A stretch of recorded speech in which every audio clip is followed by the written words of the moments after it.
Hello, everybody. Happy Friday. Time to talk some Fallout. Hope you all are doing absolutely excellent. I know we're live a little bit later than usual, about an hour and a half later than usual. Had a quick chiropractor appointment. Those on Defining Duke who listen know your boy's lower back. I learned about a new muscle, the lower right side of your back, that gets aggravated by like twisting lifting. Like I guess I picked something up while I was twisting, and so my man did some ultrasound, helping out a bit, man, but it's still tight. Still tight. So apologies for going live a little bit later. Had to do some maintenance work on the old frame here. Glad to see you all here, though. Shout out to all the early birds hanging out and chat with us today. Palmer's Burner, as always. Francisco, Nurse Mayo in the building. What up, Nurse? We got Splicer here. Zerofication is here. Zensha is here. Blake Miller's here. Zombie Maker is here. Rudy the Goat is here. All right. Let's go. What's going on, everybody? Thanks for being here. Graham says, Maddie, loved your Florida trip retro rebound. Thank you, dude. Yeah, Florida was an awesome time. Awesome time, man. Yeah, if anyone hasn't checked it out yet, we put up a new episode of Retro Rebound today.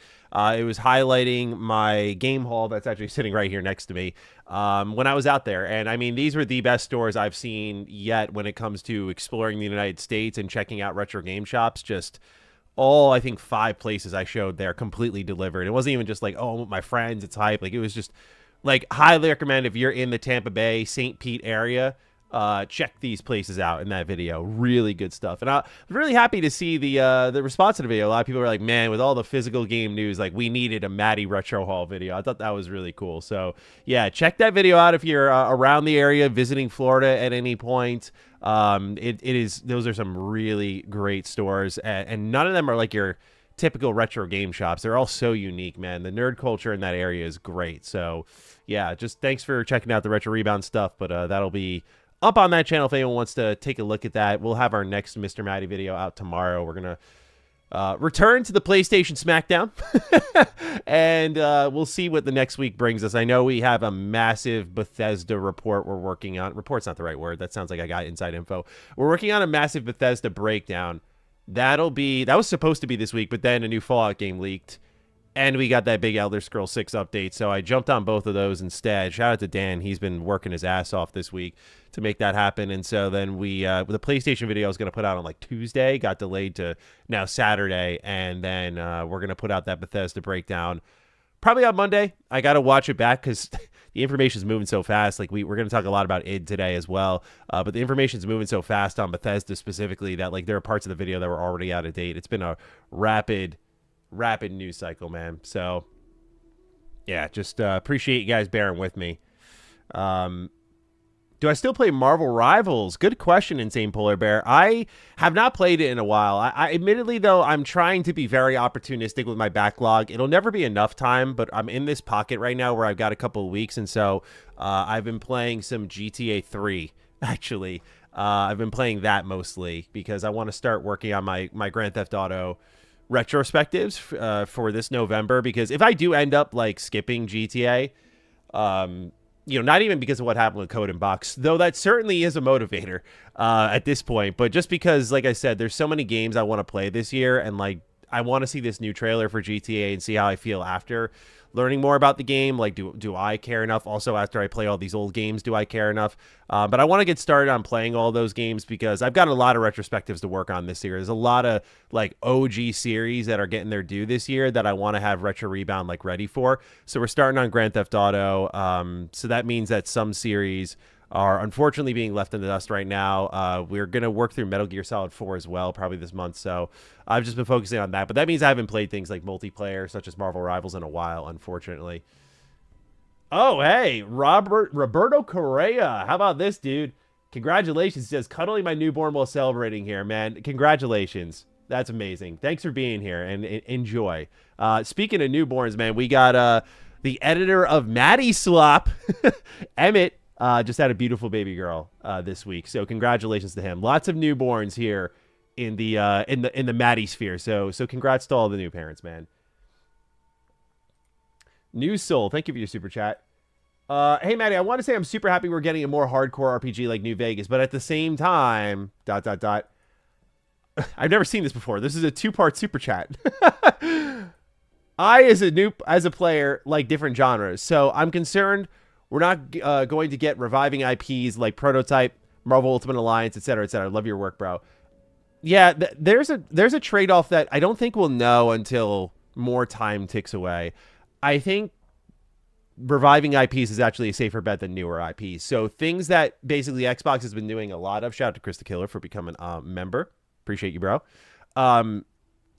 Things that like Obsidian's been doing with Grounded, Avowed, Outer Worlds. I think when you look at the broader Xbox kind of approach that Phil Spencer had, they're moving in opposition to that. So right now they're like, we need to stabilize the business. We need to go with things people know. We need known quantities. And in some ways, I think that benefits some players like Elder Scrolls or Fallout. I do think Spyro is another one. Like that was, granted, that was a Phil Spencer greenlit thing. But my point being is like maybe Banjo has a chance now. But I do think IP, like new IP, is going to be squandered for a bit. But I do think things like Marvel Ultimate Alliance could happen. It's Marvel, you know, but also Ultimate Alliance has a fantastic reputation. It's just that Marvel licensing deal is tough, dude. But if you can like remaster it and put it out again, I think that is an easy win. I think they go for easy wins. Prototype 3 is a tough sell. I love Prototype. We know Dave Wonder somewhere in chats. He loves Prototype. But that one I wonder about, but I don't know if that's strictly in their hands. We have new Radical who's back, and Radical Entertainment's the one who worked on Prototype with Activision.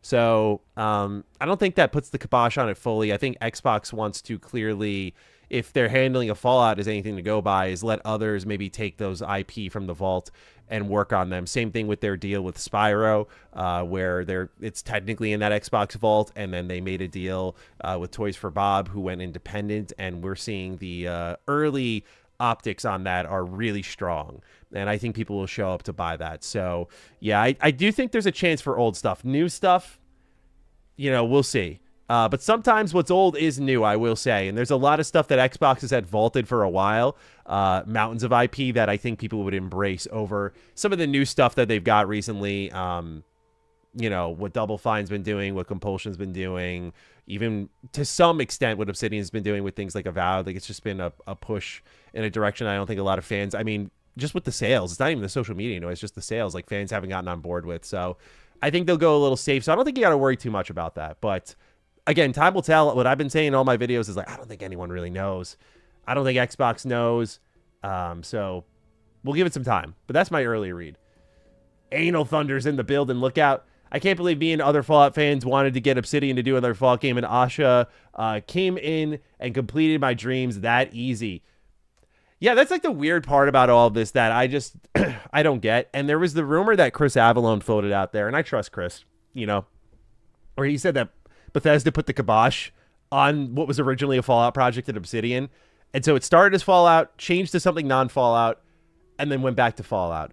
So to me, if that is the situation, I can only infer that Asha came in and said, what the fuck are we doing? Like, put the Fallout tag back on that thing.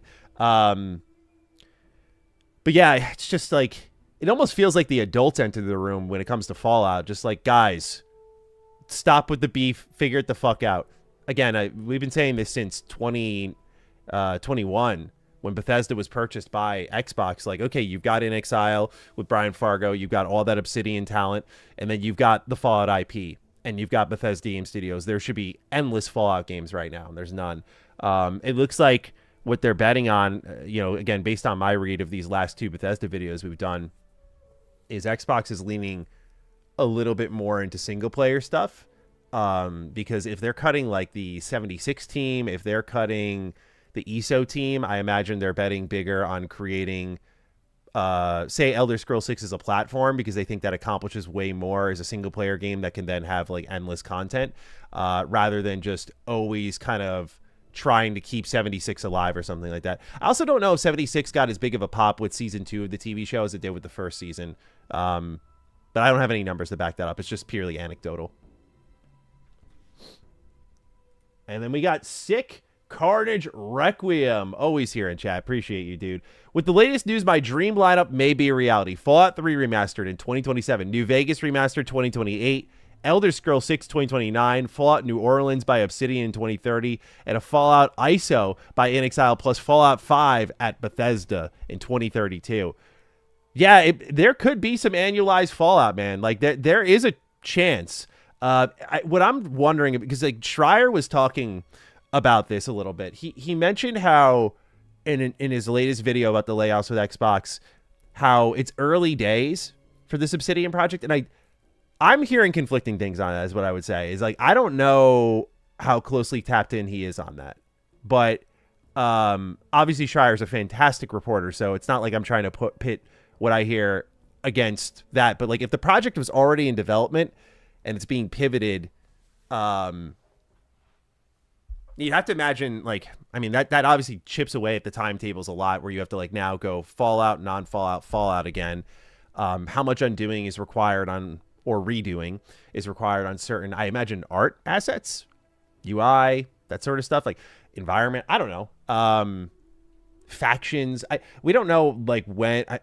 We don't know when this Sawyer project started, but I imagine, given like he was helping with design on Avowed, it could be very recent that they started. It could be early days like that. I don't know. But the reason I bring that all up is because looking at this timetable here of like Obsidian Fallout in 2030, it's like, I feel like it could come sooner. But if it is brand new and from the start, like, I mean, I'm just happy it's happening, dude. Like, that's my stance on it. Like, I saw a great meme here. Let me, you guys will appreciate this one. Let's go to the Last Stand Reddit. Someone made a good one here. It's, I think, very fair. Here we go. It says Maddie's monkey paw curls. And it says, did you get Obsidian to make a New Vegas sequel? Yes. What did it cost? Everything. And you just see all of this disastrous news. And I'm not saying all of it was worth it, but I don't think it was exactly a one-to-one trade-off like some people have been on Twitter framing it as. But I will say that, dude, I'm just happy it exists. Like, it's been so overdue. And when you see the endless quotes of, like, I found, just in a quick Google search, I found 2 quotes of Josh Sawyer saying he's open to Fallout, Fergus Urquhart practically begging for it, Obsidian saying they're open to it. And I got these people on fucking Twitter who are just like, man, they're being forced to do this. I'm like, I don't really... I'll wait till another report comes out that we hear that. But right now, it's just everyone kind of putting their emotions on Obsidian. And I'd be surprised if after how much their other stuff underperformed, that a lot of that staff wouldn't be excited at the premise of working on something that a ton of people have asked for now 16 years and really care about this franchise. And it's at its peak. Like, this is a big moment for Obsidian. This is far bigger than the first time they worked on Fallout. And I think that is exciting. So I hope they are excited there, because the fans are behind them, man. Like, people are really pumped about this. Let's keep catching up with Super Chats here. Rion, good to see you. Ichigo, good to see you as well. Osley, thank you for your generous Super Chat. I hate that I was right about Asha. She's done a lot for Xbox. My hot take is that she's caused just as much harm by eliminating some of their best workers by gutting studios. Not to downplay how good it was to cut layers of management, though. No, this is like a totally balanced, fair take. Like, that's the thing that's missing when you go on social media about this, and like people are trying to make it into this, this like, you know, one side or the other. And I think it's fair to say, like, look, you look at the studios they spun out for the most part. I don't agree with Undead Labs. I think that was a mistake. But you look at the studios that they've spun out as a result of all of this, and I think for the most part she made the right choices. And also I think the fact that they're alive, like in the case of Compulsion, I'm very surprised that studio got to walk, let alone walk with their own IP, and let alone not only walk with their own IP but walk with some funding. I do think that's sort of a, hey, if you die on your own. Yeah, they're sending them out into a world where funding is not like super active in the game space. At the same time, they are, again, being given some sort of runway and their IP to make things happen. How long that goes for, I'm unsure of, but in cases like Senua or State of Decay 3, the games get finished. So there is that element that is better than expected, while still, yeah, when we saw the 3,200 layoffs and only 1,600 happening now, a lot of bad shit is still looming. And no doubt ZeniMax got hit really hard again, and that's where my heart really hurts, is because I remember peak Bethesda in the early 2010s, but as I talked about, or I'm sorry, you haven't seen this video yet, as I will talk about in a video coming up, Bethesda's needed. I was talking to someone about this just last night. who's like kind of deep in the Bethesda community, and just like Bethesda has needed fixing for a fucking long time, dude. They've been a broken ship since like 2016 when you really look at it. When they started to do sequels to all the games that did well, like Dishonored, Wolfenstein, Evil Within, and they pumped these sequels out, and like by 2017, all of them did half or worse than what the original games did. They panicked and went all live service and then sold off to Xbox. And basically, Xbox inherited a mess, right? They had to like fund more Starfield a year longer than they expected. Things like, I think Hi-Fi Rush was the best thing that they did, and that was a mistake with Tango, that they should not have let them go after their best game ever. So we'll see what Krafton, who's all pro AI, does with that. We'll see where it all ends up, but I think this is a really fair take. Like, I think it's fair to say, hey, I think Asha might do more harm because, yeah, she's brain draining, dude. She's firing a ton of senior talent, replacing it with juniors, and you know, look, we'll see what these juniors are capable of doing. A lot of people rise to the occasion, but they're juniors working with less resources and less institutional knowledge, and that's not always a good thing. You know, everyone facing that same pressure. Some companies do thrive under a level of like sort of a marathon where you've got one person running very close behind you, so you've got to keep some kind of pace, but also you see in front of you like, hey, I'm running a marathon. I've still got to pace myself a bit. So some teams do respond better to that, but you know, this is one of those things where I don't think anyone should rush to be correct or to give their hot takes, because I think we're going to learn more as time goes on. Some teams I think will be fine. I think teams like Obsidian will do just fine because they always have. But I do think teams like Bethesda Game Studios are clearly taking to this news horribly. So we'll see where it all goes. But great thoughts here, man. And thanks for the generous super chat. Let me catch up with everyone else here. Where do you think Obsidian's Fallout will be set? My personal prediction is that BG. Sorry, let me read that. My personal prediction for Fallout 5 from BGS to San Francisco with all the references in 4. Yeah, I completely agree with that. That's what my prediction for Fallout 5. The question is Obsidian being handed 5, or are they being handed another spin-off colon title like Fallout New Vegas, Fallout? I was looking at this. Let me grab it here. Actually, I have this tabbed. Here we go. So there was this comment here. Chat, check this out. This is from 2022. Director of Fallout New Vegas to be open to working on the series again. It was, I think, Kind of Funny Games was interviewing him, and they were asking about like where he would set the game. And where did he say it? I love Fallout, love the setting. I see myself working on it again, but we'll see where the future takes me. What his dream setting for a new entry might be. And he said, I'm not really sure. I haven't thought about it in quite a while because, again, it kind of came into my life and then floated away. In the past, I've said, people have talked about New Orleans. I do think California or the Midwest would be very interesting. I'm a big believer in finding things that obviously I have to be passionate about as a director, but also that the team is really excited about, and also that works within the larger idea of the property. So him saying the West Coast, I think, would align pretty well with where the franchise is at, given the TV show. So that might be another reason why this game got picked. If he was thinking about it here, 2022, and then after Pentiment shift, after Avowed shift, all this stuff, he moved on to this role-playing game project that was Fallout adjacent. There's a world where these thoughts carry over, right? There's a lot of premonitions of Sawyer online that we'll be covering probably in a video next week. I'm still scraping and gathering a bit here. But to answer this question here, like my theory has always been New Orleans. I think that would be very cool, very unique. But I also think, like, for what makes sense for the series, at least mainline, that's going to be somewhere in California, presumably, I would say, San Francisco. So we'll see.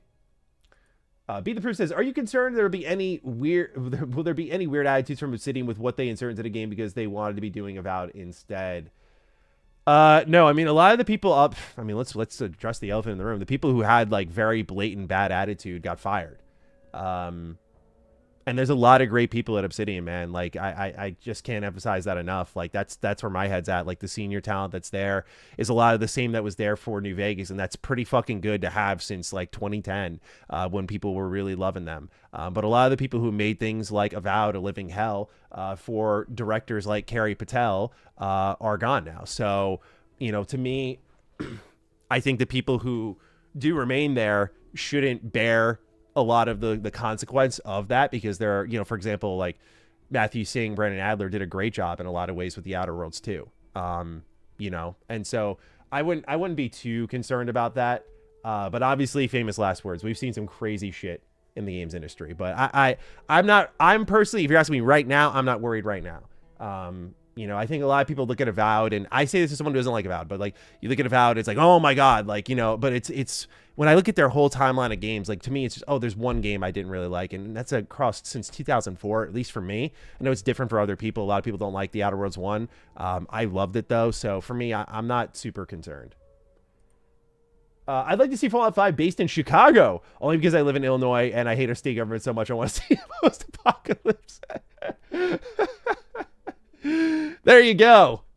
Fallout Chicago has always been a very hot topic. That would be cool too. Midwest kind of Fallout would be cool. I see a lot of people want that. We know they're kind of flirting with that a little bit in the show. Duke played in my new car driving off the lot. Nice! Congrats on the new whip, man. Thanks for supporting the show. I refuse to celebrate the Fallout news because it feels like they came out to try and deflect from the layoffs. I don't know. I'll put it this way. We have a story we're going to read about id. That read more PR, gun to your head, say this type of messaging.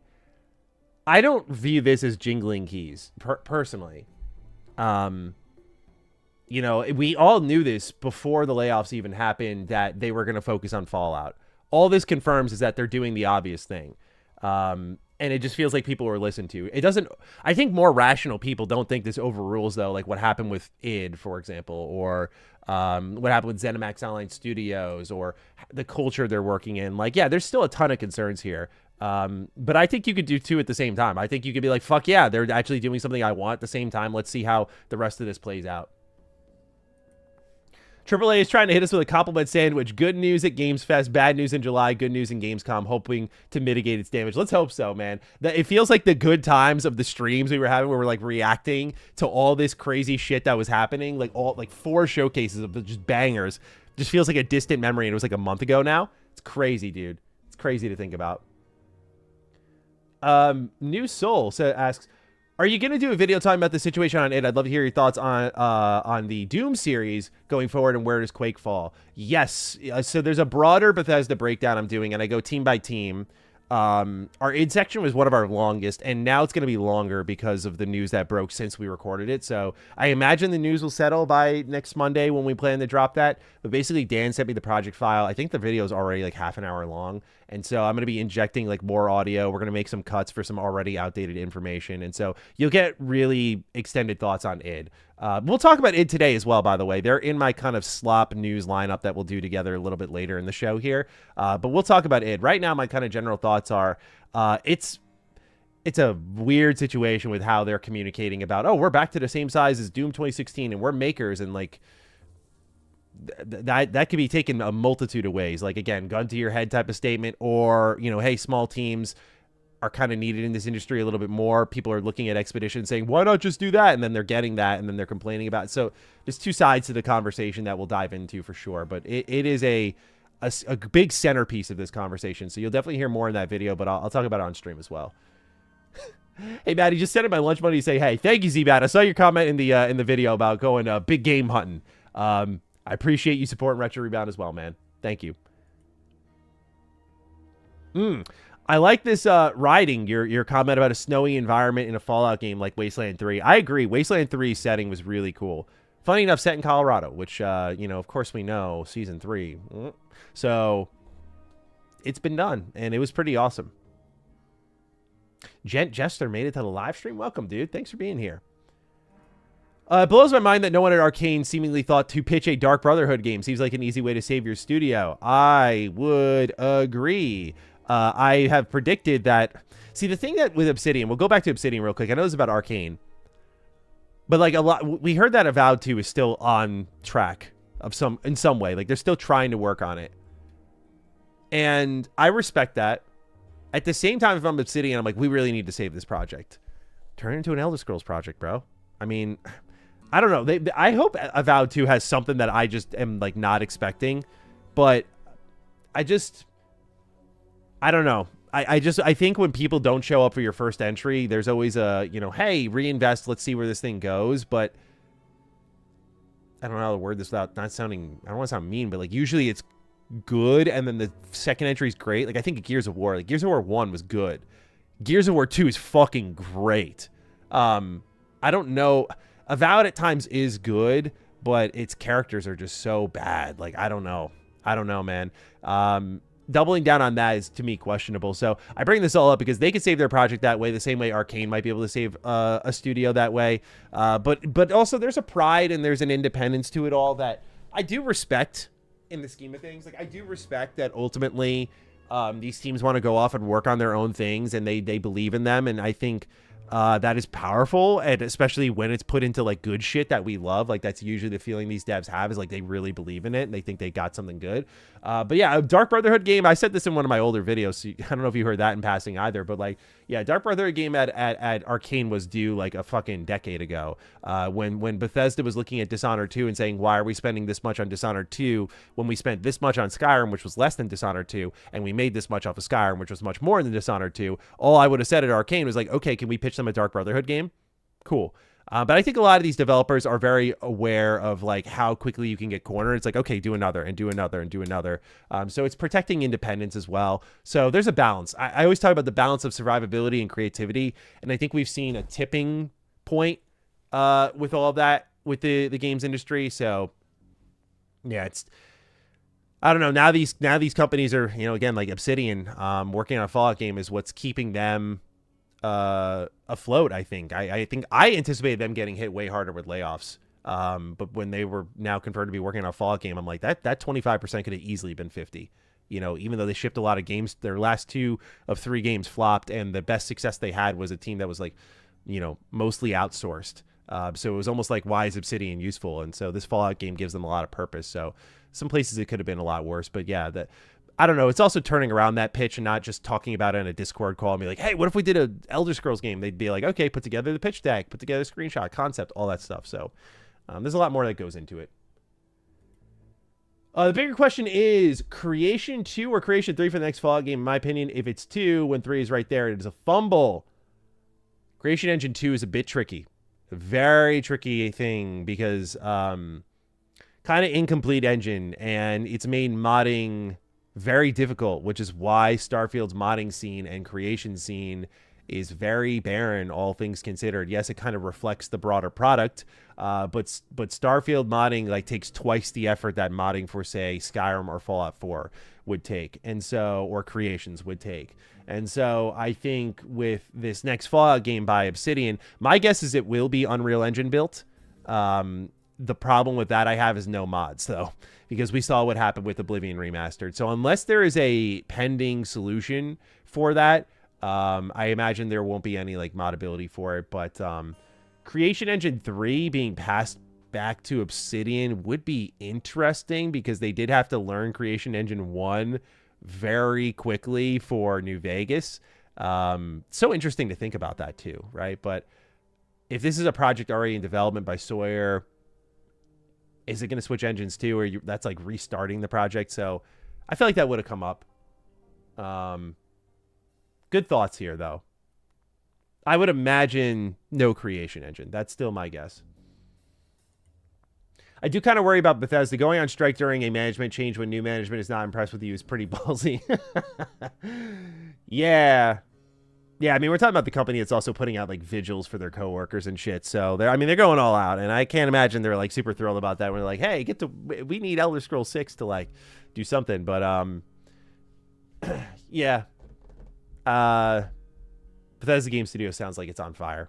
It's not. That's why I've been saying since before this news hit, how long is Todd for this world? I worry about the headline we'll see one day. But for some people, I think they'll celebrate it. I like Todd a lot, though, and I think, while a lot of the problems lie at his feet, I also think a lot of good things at Bethesda also can come from him. What do we got here?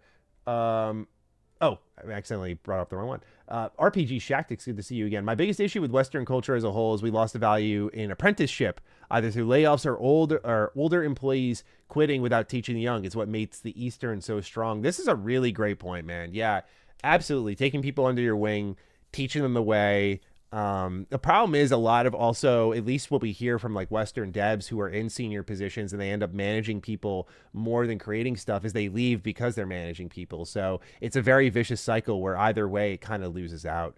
But I agree that, the value in apprenticeship is something that I think executives don't clearly value because they know the seniors get paid more. And sometimes that value is intangible. It's like knowledge base. It's, the conversations you have in passing that massage someone's progress along. And maybe it looks like that junior talent is actually like getting things a little bit quicker than they actually are. And without that senior talent, it may not be massaged as quickly. So little things like that can become a problem. Very good point.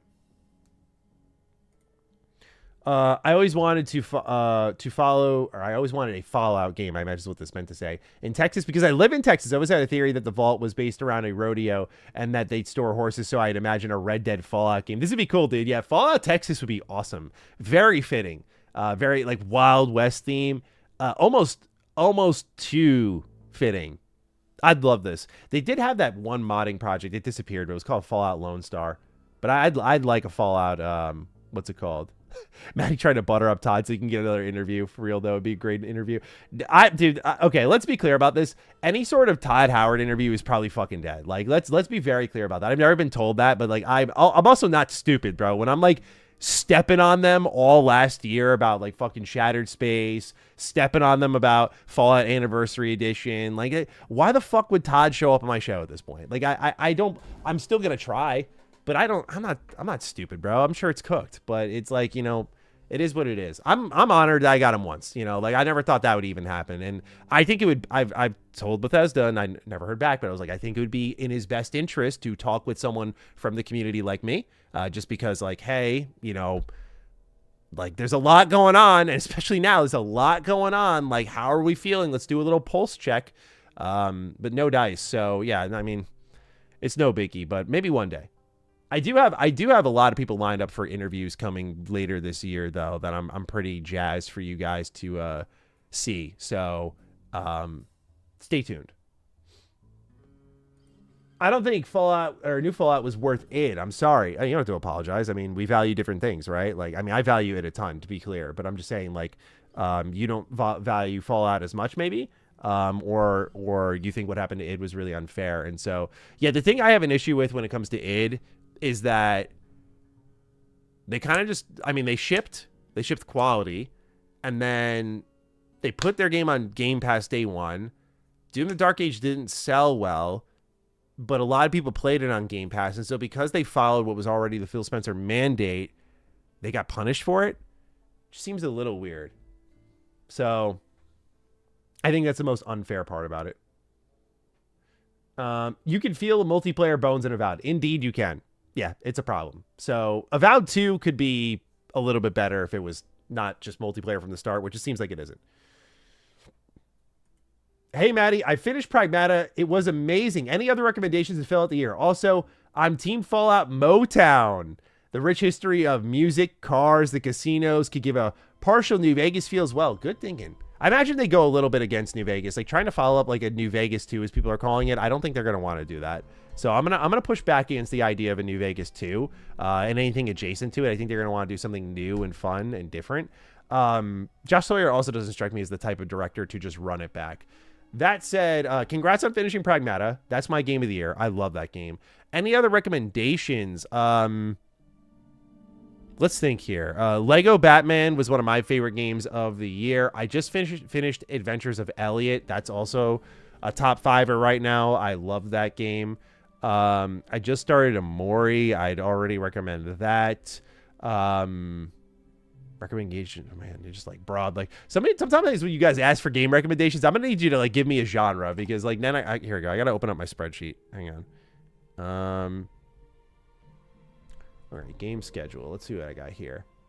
Yeah, anything Capcom, right? So Resident Evil Requiem, Pokemon Pocopia is great. If you like visual novels, Paranormaside's excellent. I love that. A new game in that series came out this February. 007 was a good time. I liked it a little bit less than others. Liza P, I played Overture this year, and that was peak. Replaced, if you want something more indie style. Yeah, lots of suggestions for you, man. But congrats on finishing Pragmata. Really great video game, man. Charlie Williamson. Hey, Maddie, I was just wondering, do you want New Vegas 2 to take place before or after New Vegas? Considering all the Vegas lore that happened prior to the first game, I would say New Vegas 2 should take place before New Vegas. Well, I guess I kind of answer your question that I don't think they should do New Vegas 2 at all. I don't think a follow-up to... I mean, the show's already kind of doing that, right? It's already trying to do the dance around it while not changing anything but clearly changing things and setting some type of canonical finale to what happened on the strip. So my answer would be just no New Vegas 2. But if they were to do an actual New Vegas 2, I guess, yeah, the events before would be interesting. But I also think that'd be, I don't know. It just seems like a trap. It would be, you know, lore-wise is interesting, but part of what makes the feeling of New Vegas so powerful is the underpinning of really strong lore and the locational value that is the lore. I should say the locations are provided a lot of value because of that lore. Like a lot of history in this world and all these characters moving around different places. Like they did an excellent job with that stuff. So I think when it comes to New Vegas, even doing a prequel style sequel, kind of like a Red Dead 2 sort of thing, I think would kind of work against the game. You just kind of get playable context to things that you already knew a lot about. I think part of the beauty of Fallout is like discovery. And so I think doubling back to locations isn't always like, you know, you could do like kind of merging, like Fallout 1 and Fallout 2 have a bit of overlap with their maps. Like you can do some of that. But I think beyond that, though, doing a New Vegas 2, I wouldn't be for it personally. But we do like to call it New Vegas 2. That'll be a good placeholder name until things start to shake out a little bit on what exactly, you know, Josh Sawyer and co. are making. Add Enshrouded to the list. That's a good suggestion. Thank you, Large Hog.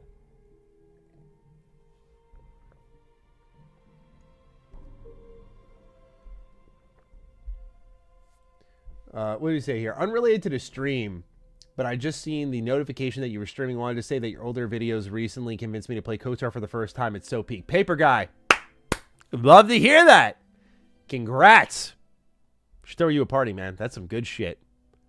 That is some good shit. How is Emil not one of the fired people? I don't know. I mean, it's kind of like Todd's right-hand man. I imagine he's got some protection, right?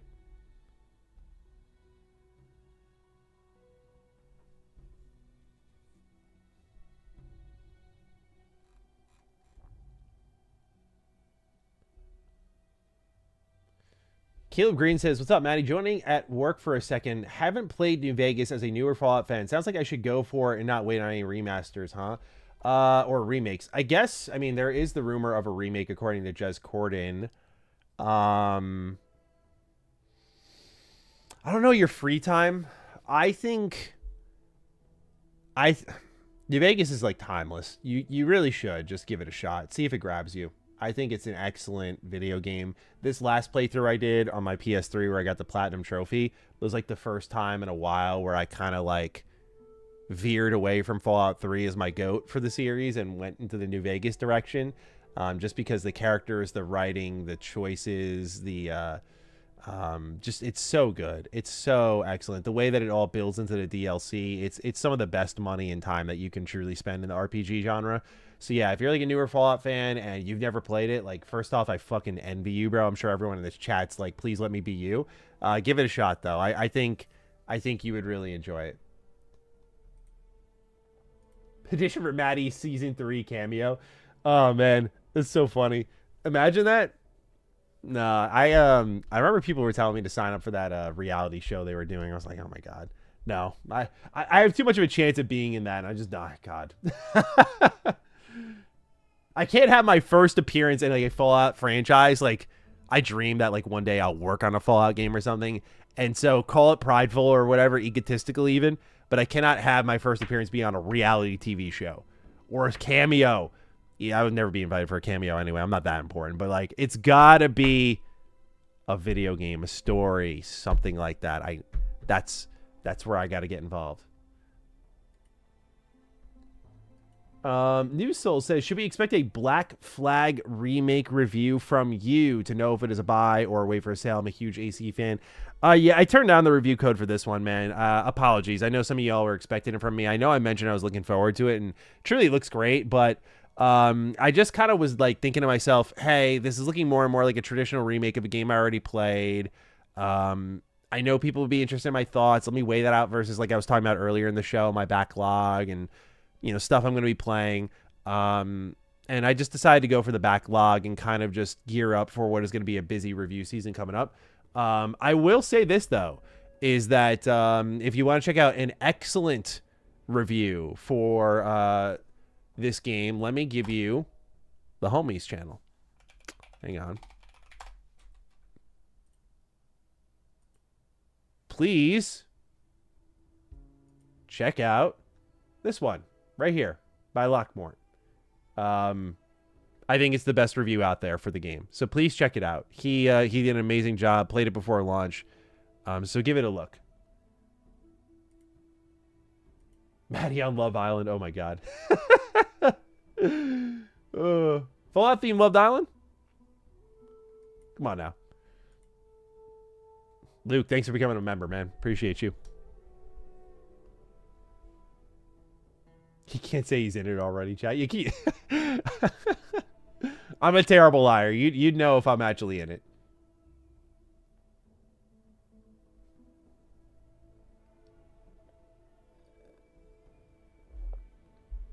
Fallout Seattle, Matthew Belmont. I like that. That's a good one.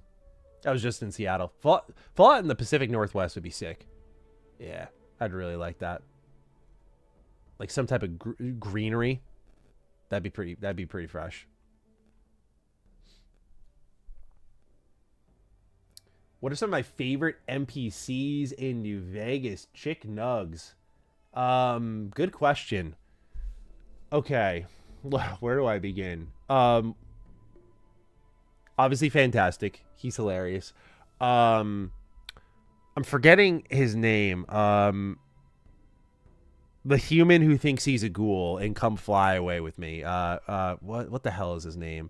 Let me look it up. You don't have to worry about it, chat. The human who thinks he's a ghoul in New Vegas. Yeah, Chris Haverson. He's hilarious to me. I think just him pretending to be a ghoul and like changing his voice. That's a good one. Obviously Boone kicks a ton of ass. Rose of Sharon Cassidy. That's another one. God and Dog from the DLC Dead Money. Peak. Just so many good ones. Joshua Graham, of course.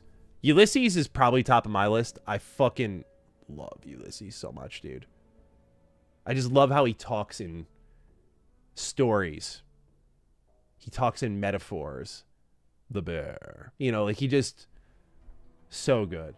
So yeah, this is just a perfect mix of funny and self-serious and... what a perfect video game.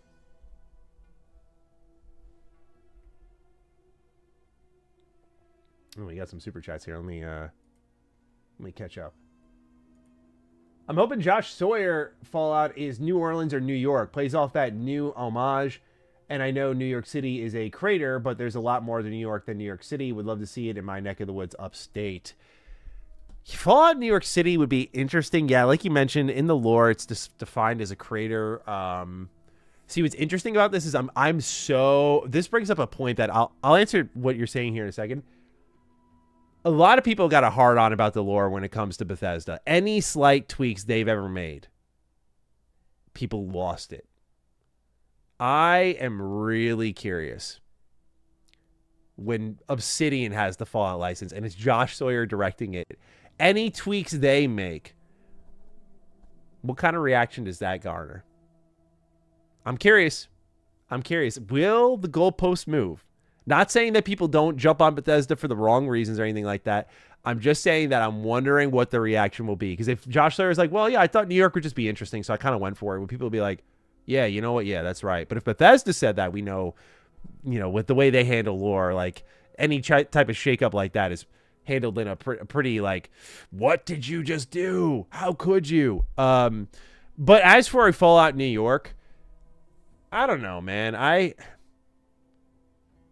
Fallout New York City is like a grid. It would be interesting. The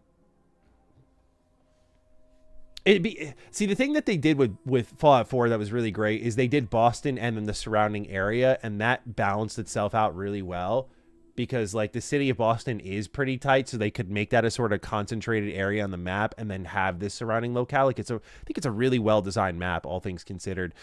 Whereas New York City is like a massive city with a river running through the middle.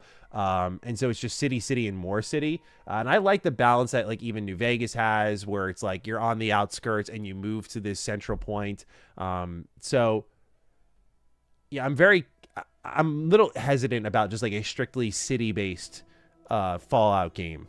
Like, again, a Fallout. I mean, again, also there are city-based moments like in these older Fallout games, but again, you have like the world map and stuff where you navigate between these areas, so it feels like there's a broader world. So if it can capture that, I think that'd be ideal. But if it's more upstate New York, where it's like, a lot more wooded and whatnot, then you got to think about hot spots, because New York City, of course, has like hot spots. There's like, Times Square is a good example. There's hot spots for sure, but Statue of Liberty, that sort of stuff. But when you get upstate New York, like what kind of hot spots are you hitting on foot there that are in close proximity to one another? Philadelphia would be interesting. Philadelphia would be very interesting. That's one that I don't think a lot of us think too much about. Maddie, Sinking City 2 pre-orders open today. I told you about it in the Discord. You should totally check it out. I think you'll like it. Yes, I want to check it out because I know it's survival horror based, or it's kind of inspired, you mentioned. It's definitely something I want to take a look at. Like I mentioned, though, I'm kind of like stocked up on games right now where I kind of have my roadmap planned. I don't know if I'm going to make time for Sinking City 2, but we'll see. We'll see. Thank you for this, though. Do you think Asha would tolerate, I love the term tolerate, shadow drops for Fallout remasters? That's a good question, dude. It's a really good question. Would she? Planned marketing would shadow drops not be considered a little bit cheaper? Because you kind of like just, here it is.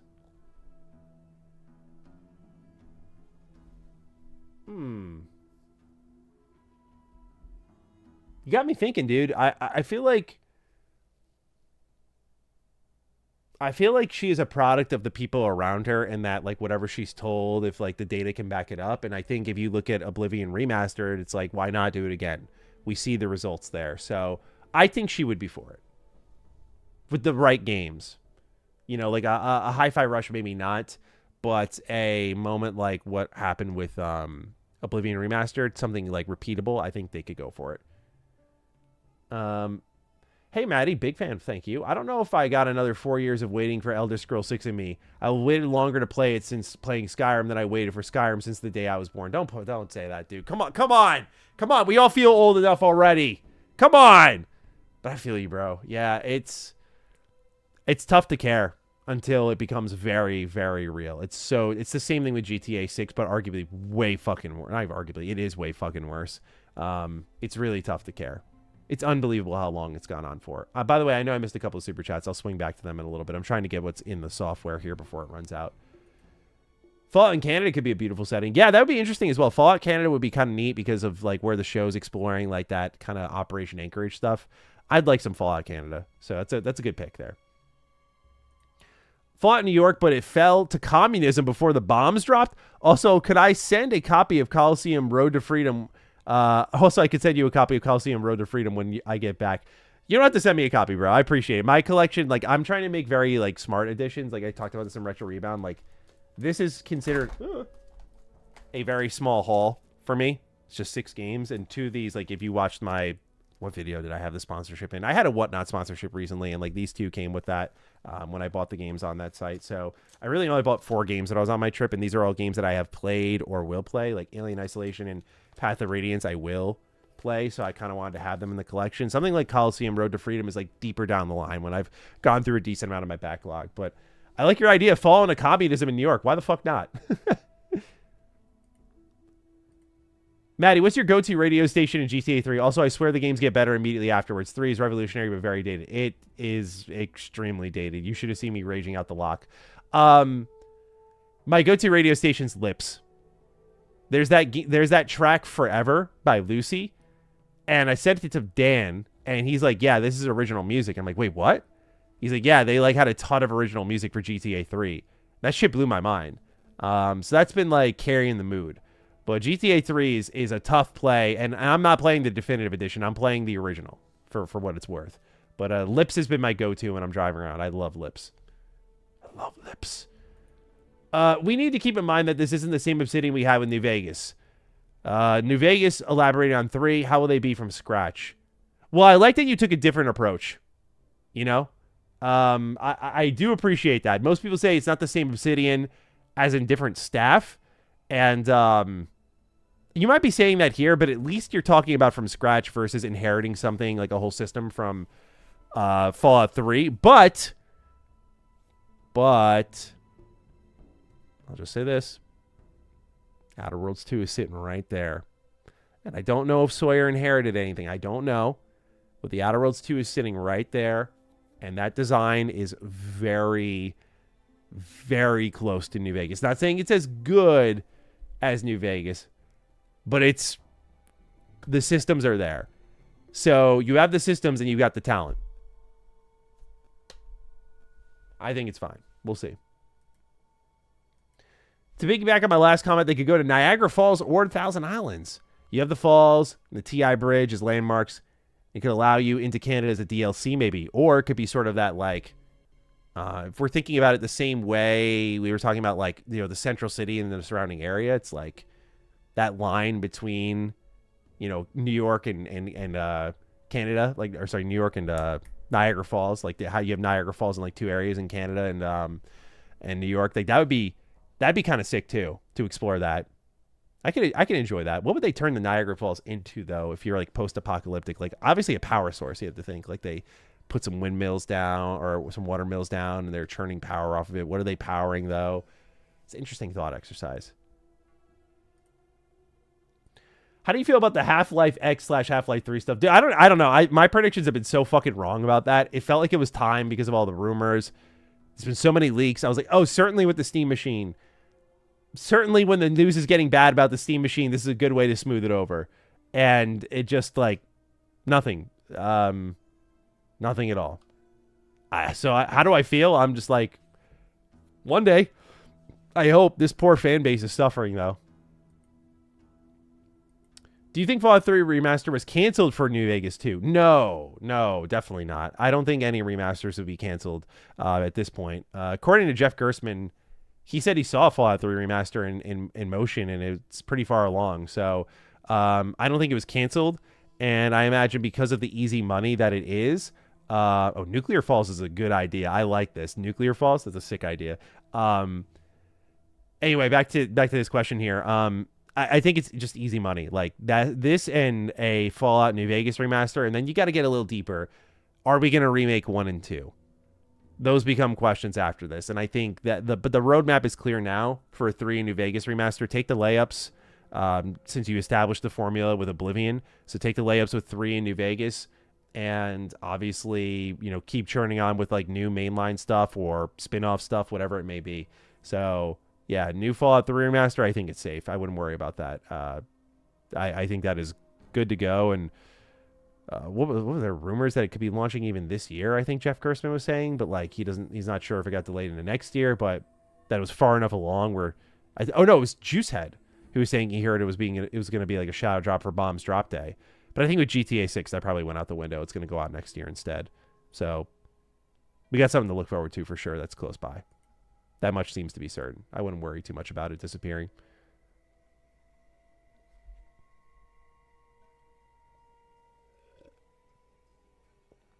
Yeah, Fallout 1 and 2 would be big projects to remake. I agree. If they did it in a Baldur's Gate style, though, I think it could be very interesting. But I imagine if it's like 1 and 2 being remade in their mainline games. They'd like to bring them in line with things like Fallout 3, New Vegas 4. So I imagine they would be like that. But it would be really sick if they found a way to kind of revive that more tactical RPG angle that Fallout could also do. I think that'd be really cool.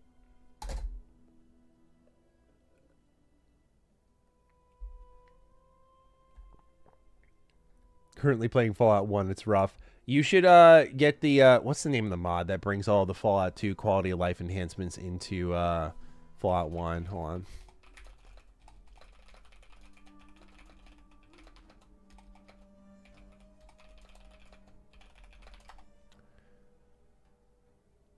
on. Fallout at 2. It's known as Fallout 1 and 2. And it ports Fallout 1 into the Fallout 2 engine. So you get a lot of quality of life features, bug fixes, that sort of stuff. Look it up. Very easy setup too, by the way. And you get like widescreen support. So a lot more stable. Might help you out a bit.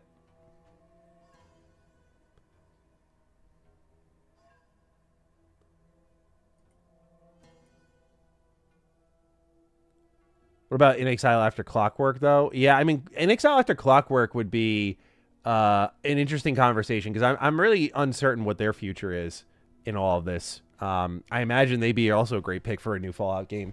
I don't know if they're going to turn Fallout. I wonder if they're going to, like, we're all convinced that Fallout's going to sell like hotcakes. I wonder if they want to take it a little slower. Like, okay, we got remasters. We got a new one coming from Obsidian. Let's see how that goes and then pick it up from there, maybe. Or they're just going to go all in. I would just go all in personally, but that's just me. I don't think Obsidian can make an open world Fallout with half the content of Fallout 4. I don't think we will get the feeling of New Vegas or even 4. Wow. What do you think they're going to do? I mean, that's the question. If they're doing Unreal Engine, we've seen Epic is working with CD Projekt Red to make Unreal Engine more open world friendly. So there is something there, but also could this new Fallout game be a little bit more segmented like Outer Worlds? Now, that'd be something. That'd be some shit. That'd be some old school shit, like Fallout 1 and 2, where you like pick points on the map and then go all over. That'd be kind of neat. I don't think it's about content, though. I'm going to be honest. New Vegas, by all intents and purposes, is not a very big game. And by that, I mean, like, it's a big game, but it's not like your endless shit like we're seeing with Crimson Desert or whatever, or even current open world, other current open world games. Like, it's a, you know, like the main story is very like easy to beat quickly. It's really about the variation in existing content that makes that game get its legs. And obviously, if you account for the DLC they did over time, that's what makes it a really big undertaking. But I wouldn't be worried about content. I just want it to be great. Hey, Maddie, I rarely ever comment. Been watching since the Ham Radio days with Lone and Noah. Thank you. Just wanted to say, keep it up. You're a real one, bro. Thank you, dude. Thanks for being around here for so long. I appreciate it. Thanks for stepping out of the shadows to comment here. To piggyback, thank you for this generous super chat, man. Jesus. To piggyback off my comment, I saw rumors of Fallout 3 Remaster being canceled before it was buried in recent Fallout news. Why I brought it up. I think the remaster was taken off whoever was doing it on the side and moved to in-house. Can you source that? I mean, we'll happily read it on the show.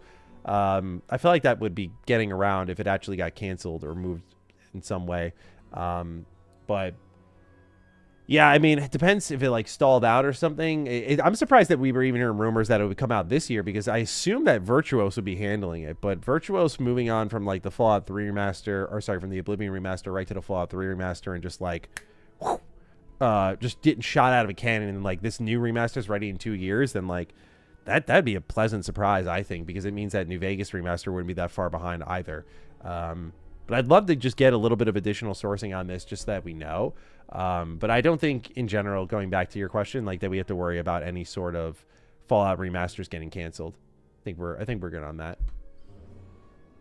All right, we got CKF who says, "I'm actually worried for In Exile post Clockwork. Don't have high hopes for Clockwork selling too great with it being exclusive, but I hope I'm wrong." Yeah, dude, it's hard to know where both these console platforms are going. Like PlayStation's approach is very clear, right? PlayStation very much wants you in one digital ecosystem, $80 games. You can only get them here. We're the market leader, yada, yada, yada. With Xbox trying to win back their social cachet and having a much smaller install base, doing exclusive content feels like rewarding the core more than actually trying to make a shrewd business play. But also, if like they're having the same issue PlayStation's having where they want to make maximum dollar per sale, are they going to go that route, or are they going to have a more open marketplace? I think that changes a lot of how you can think about exclusivity and the value that it brings to their platform. Because eventually when your console prices get very close to PC, the only thing you can offer is like exclusive services and content, like a Clockwork Revolution. That's the best you can do, especially when we're kind of feeling like console pricing for the next gen is probably going to be $1,000 plus. It's not going to be pretty, right? So that's going to be a tough sell for a lot of people. So I don't know.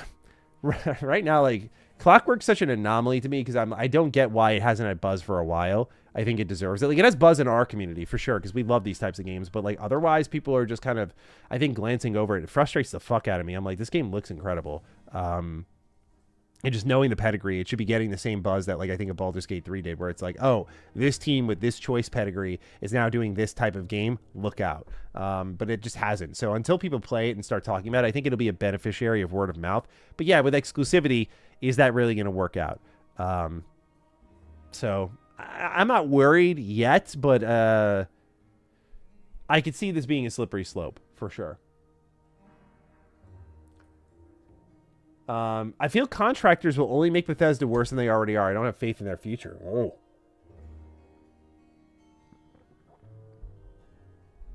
You're not alone. You're definitely not alone, dude. This is what I've been trying to tell people a little bit, is that I don't think Bethesda is going to get better.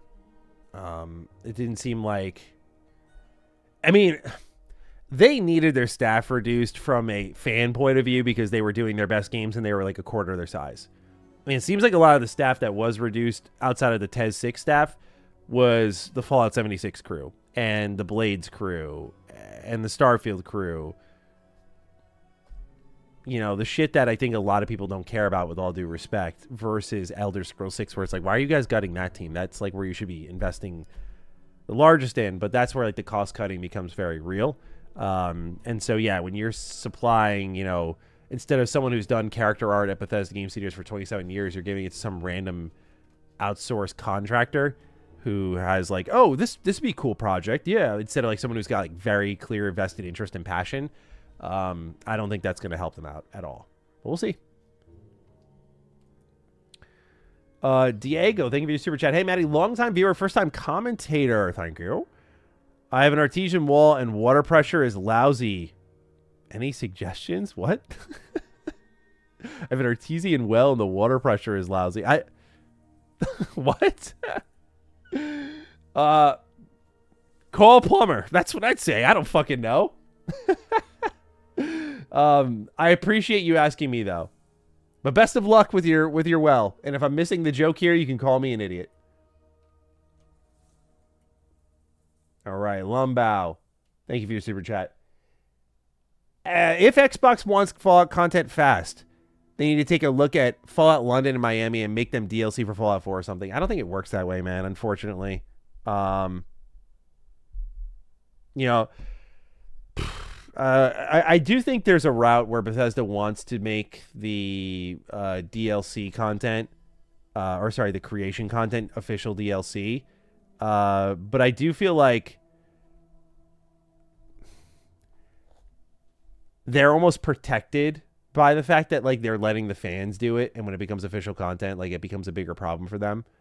Diego says thanks for the help, Matty. Diego, I'm sorry, bro. Yeah, like I said, just call Blubber, bro. I'm sorry to take your. I would refund you your super chat if YouTube allowed it, or the second I learn about it, yo. But I apologize, but yeah, I got no plumbing advice for you, bro.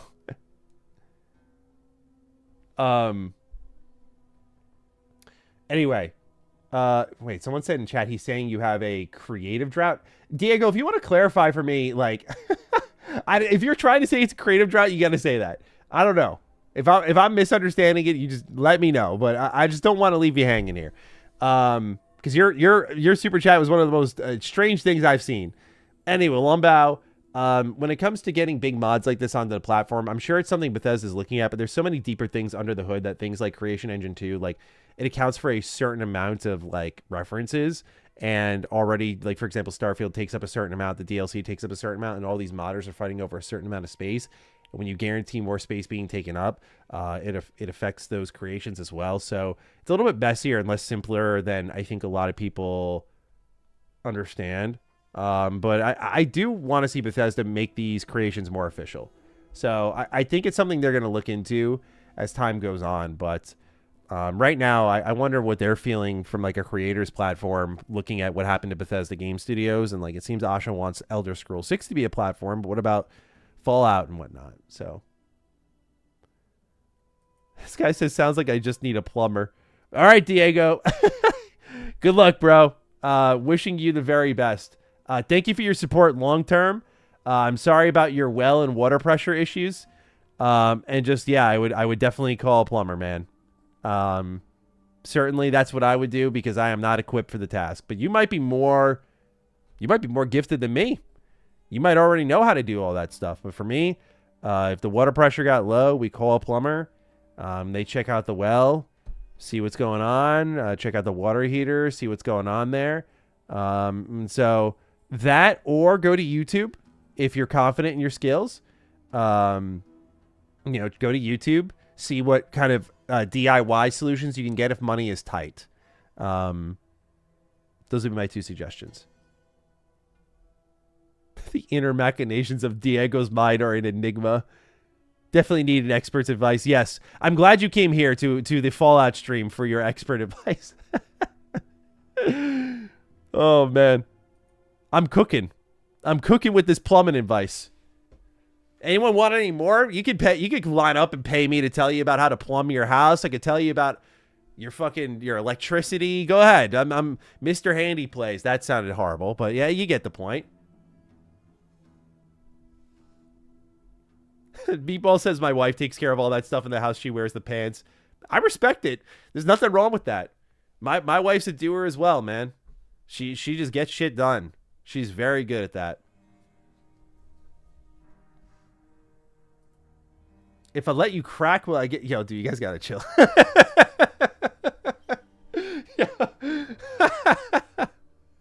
This is some, like, the boy shit right here. If you could, what would be one piece of advice you could tell Obsidian to help them make the best Fallout game for you personally? Oh, fuck, man. Okay, I'm in that room, and I'm telling them one thing. Someone says shitter's broken. Got any help? Maddie, my head kind of hurts. Any advice? Nah, don't clip the MrMattyPlays. No. We don't need to. Nah, we don't got to do that. Okay. One piece of advice we're going to tell Obsidian. I'm trying to think of something deep. Okay, the first thing that really jumped to mind when you said this, but I was thinking if there's anything more. Location is everything. But I'm like, do they already know that? What I mean is not just, oh, it's set in city, you know? What I mean is that Fallout in particular is so heavily defined by where it is set more than anything I've ever experienced. It defines your landmarks. It defines how you handle your exploration.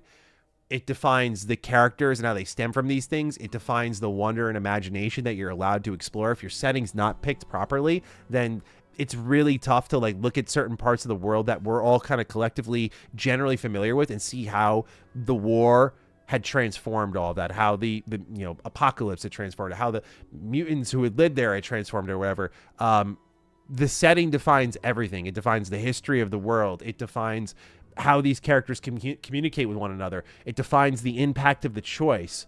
It defines literally everything. And if you nail that, I think you can nail this game. As everyone's asking me for steering advice, my car steering wheel button only works when I make one full rotation to the left. What should I do? Drive off the road.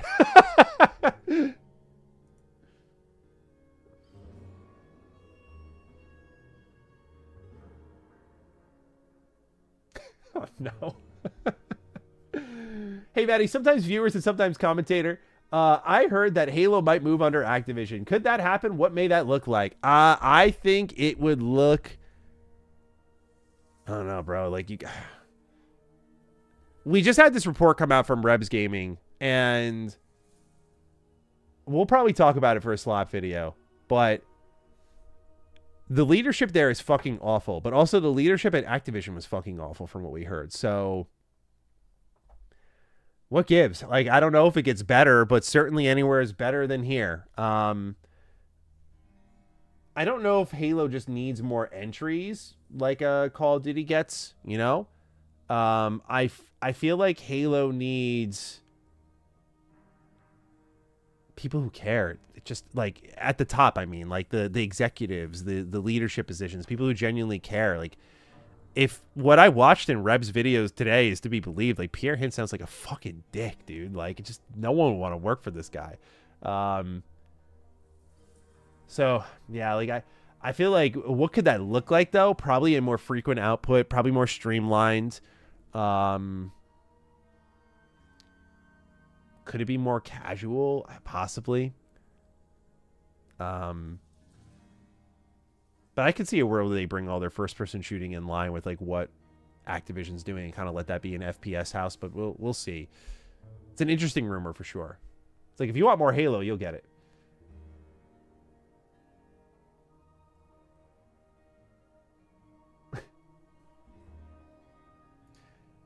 Big fan, first chat. I went out last night to play baseball, and the wife stayed home. She had makeup on and a new dress. Should I be worried? Ask her where she went, bro. By. Here's the thing. You say wife, right? So when the ring gets put on, you have the right to interrogate. You have the right to be like, what are you all dressed up for? Oh, I just want to look good. Why? Bro, just go ahead. Ask away. Just get into your CSI Miami bag. Just start fucking drilling with questions. Get to the bottom of it. What are you doing asking me? Go ask her. Maybe she wanted to look pretty for you. Sometimes they just want the compliment, man. Like, you gotta catch it and be like, you look beautiful today. Is she clubbing? Someone said clubbing in the chat. She went to MrMattyPlays. Bro, I'm a loyal man. One woman only. Thank you. Def ask some questions, though. All right? Always interrogate. This is a crazy stream. Have you tried planting a tracker on her? Q's first, question later. These bridges aren't going to burn themselves. Yeah, this is great advice, honestly. Everyone's cooking right now. Maddie, any recommendations for Obsidian on the plumbing of Fallout Louisiana without Chris Avalone? Yeah, we need like one porcelain toilet that's just sparkly clean. Because if all the toilets in Fallout are just completely destroyed, they're greened over, they're disgusting, bro. Can you imagine taking a shit in the Fallout universe? It's fucking nasty to think about. So we just need one toilet that you happen upon that's just pure white. It's pure white, you know? Think about it. Wouldn't that be like a story unto itself? Like, if you just had a pure white toilet, no one touched it for years. It's just been upkept all this time. Was it a Mr. Handy showing up and dusting it off? Why is this toilet so pretty? And then you'd see like a Epic Nate video called like Fallout's most mysterious toilet iceberg explained. It's like a 40-minute video dissecting the story on the toilet. It's perfect. This is what Obsidian could do, man. Think about it.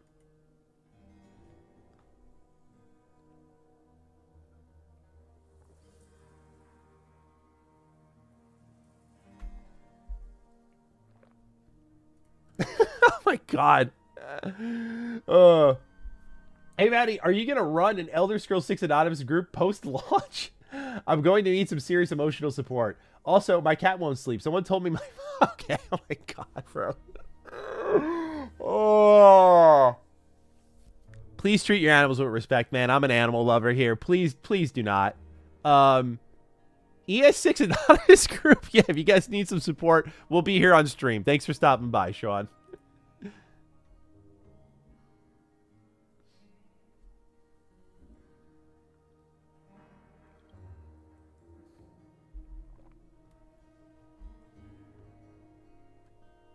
We know the toilet water is the number one beverage in the wasteland. That's true, dude. I drink from the toilet a shit ton, bro. It's like rads versus like health getting back. Like Fallout doesn't really balance that enough. Like drinking toilet water, if you did that in real life, I just always like that shit would be. I'd be dead. I'd be fucking dead as a doornail. Think about it. They need to increase the rads. We need more rads on the toilet. Obsidian, if you're watching this, more rads when I drink from the toilet. Drinking from the toilet cannot be a gameplay option that benefits me. I mean, I guess you could argue like the headcanon is like, wow, your guy is fucking desperate. Your girl is desperate. She's on her hands and knees drinking from the toilet. You know? New hobby, putting deodorant. Oh my God. Yeah, dude, people are pissed at Sony. We're going to talk about them tomorrow. I get it.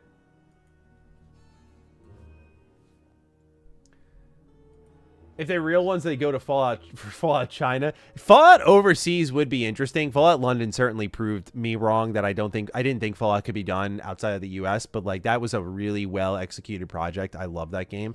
I would love to see Fallout overseas, but I think there's just so much to explore in the US first. Like let's get a little cadence going, and then we can say like, hey, we're bored of another US Fallout. And we can have the privilege to beg for European Fallout or something. I'd love to go in that direction. So, yeah, sure. Why not? China, go Fallout London for real, that sort of thing.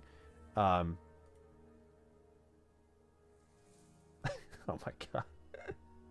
Preserve pie? No, preserve toilet. Exactly. We need to preserve the toilet. Come on now. Salutations. Which two should I play? Dishonored 2? Psychonauts 2, Wolfenstein 2, Portal 2, Bioshock 2, Talos Principle 2, or perhaps in order? Well, I've not played Talos Principle 2, so I can't really throw that in there. I'll give you an order. Dishonored 2, Bioshock 2, Psychonauts 2, Portal 2, Wolfenstein 2, and then because I don't know shit about it, Talos Principle 2. Talos Principle 2. That's what I would say. Everyone's saying Portal 2, though, without question. I don't know, man. You're talking to the big Dishonored fanboy. I geek out about Psychonauts 2 all the time. Bioshock's the shit. I'm putting that all in front of Portal right now, man. Just saying. Portal is necessary. Okay, okay. Have you played Portal 1? I'm assuming you have. I don't know. Everyone thinks Portal... Oh, go with the chat. Go with everyone in chat saying Portal 2. I'm getting bullied right now. Everyone's saying Portal 2. I heard you will be on the Spawnway podcast this Saturday. I'm super stoked for that. Really enjoyed your last collab with Spawnway. Yeah, I can't wait, dude. It's awesome. I'm going to be hanging out there for a little bit. Going to talk all things Xbox and PlayStation, what will no doubt be an absolutely normal news week. Nothing happening here. All right. Oh, Diego's back. Uh-oh. Maddie, thanks for all the great content. It's me again. Big fan and second time commenter. Oftentimes, my household sponges accumulate an awful amount of buildup. What can I do to prevent this? Okay, so what I'm going to suggest to you, we just did this for our household brushes, Diego. We have reusable brushes, right? So we have like a rubber one, and then we have like a one with like bristles. Obviously, when you use them for a while, it's like, you know, okay, this is just recycling germs with like dish soap on there. So what we did was we threw our stuff in cleaning vinegar for about a day. We just let it all, like those brushes all just sat there. So Diego, that is, you know, what I would do. A little cleaning vinegar. Look it up. There's people in the chat saying, like Philip is saying, clean it in the dishwasher. But I got a little sponge. Yes, Jesse said it right here. A little sponge buildup knowledge for you there. I bet you didn't expect that. I bet you didn't expect that one. You were like, oh, he doesn't know shit about this. But then again, we didn't have buildup. You're saying there's like gunk on your shit. I don't know about that. But yeah, that would be at least the approach I would suggest taking. Get it clean, use it again. Wash the sponge. That's a good one too. Oh, someone said boiling. That's an interesting idea. Yeah. It depends how... how recycle friendly is your household, right? Like, we try to get the maximum use out of things. We try to avoid buying anything new when we can. We try not to put too much waste in the world. That's our approach. That may not be your approach. So for us, like, the cleaning vinegar out is good for us. For you though, maybe it's something like, no, Maddie, I'm just gonna go out and buy a new one then. That sounds a lot easier. And if so, more power to you. Excellent advice. This is why I subscribe. Thanks. Diego, you're welcome, man. Thanks for supporting. Don't super chat anymore. Take that money, go to the store, buy some new sponges. Diego can hire a plumber with the super chat money.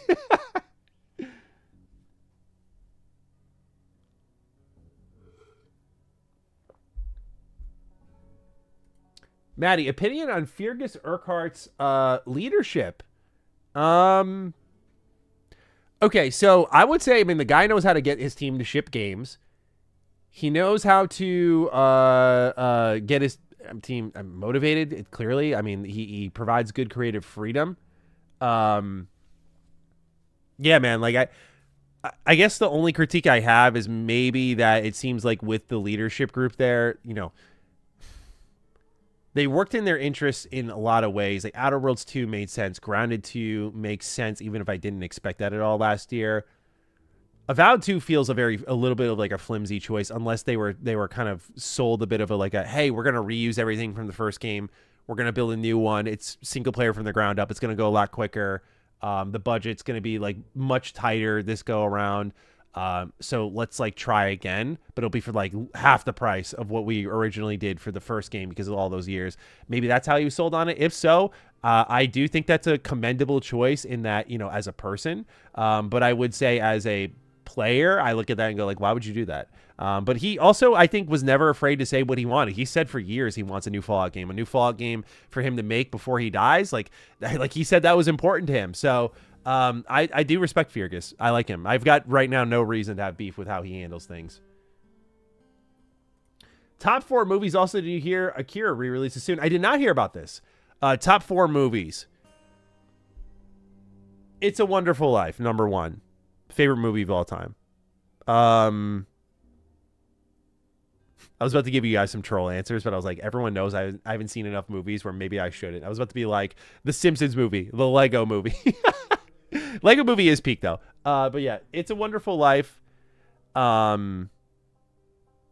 Spider-Man 2. For real. Dead serious. TMNT from the 90s. You might be seeing a trend here, sorry. And then oh my god. What was the number 1 movie on Retro Rewind when we did Call Sheet? Oh my god, Inside Out comes to mind. Toy Story comes to mind. Fuck, dude. Top 4 is tough, actually. Now that I start to remember all these movies I've seen. Toy Story. Okay, let's do. I'm gonna throw Toy Story in as number 4. Yeah, so important. Yeah, Godfather is really great though. Goodfellas is excellent. No Country for Old Men is fucking top tier as well. Blade Runner. Yeah, how the fuck did I forget Blade Runner director's cut or final cut? Oh my god. Okay. I just watched Blade Runner again in December. It's so good.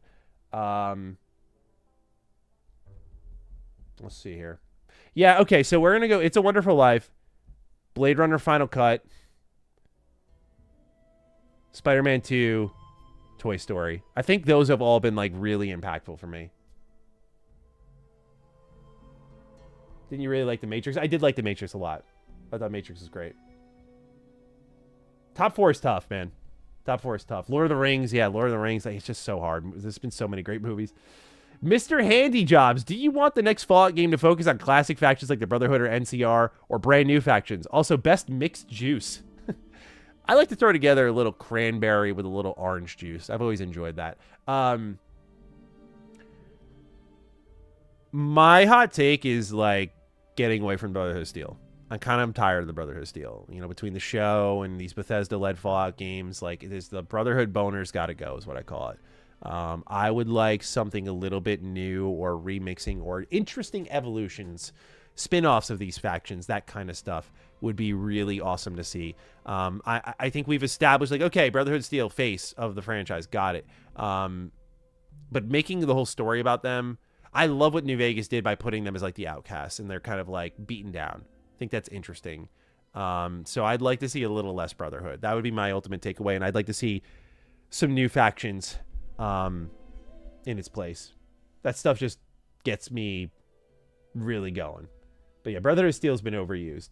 So that'd be my big takeaway. Late to the stream, but I just want a new Fallout game in the Pacific Northwest. Give me all the trees, mountains, destroyed Seattle, and Bigfoot. Keep up the good coverage. Yeah, we were talking about this earlier. I would absolutely love this.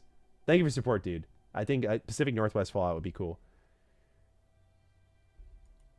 I need you to know the vodka is a joke. The support group is not. I'm such an Elder Scrolls nerd that named my cat Meridia. Top 3 series are Halo, Pokemon, and Elder Scrolls. Rip me. Oh, dude, I'm sorry. I'm so sorry. You know, like 20 years ago, you were feasting, bro. You had the best choices imaginable, but now one company fucks you endlessly. I'm talking about Pokemon when I say that, because you could argue that's Halo. One company has no idea what the fuck they're doing. I'm talking about Halo now. And that could also apply to Elder Scrolls, where one just is starving you out. I'm sorry, man. I'm sorry. Don't worry. You will have a support group here. We are going to be together for Elder Scrolls 6. It's going to be a long journey, but we're going to be on it together. It's going to be like Fallout 4. We're going to be like, we just need to survive for this game. We just need to stay alive. Uncharted Wolf always shouting out Pacopia. It's a good point. Pacopia good, for sure.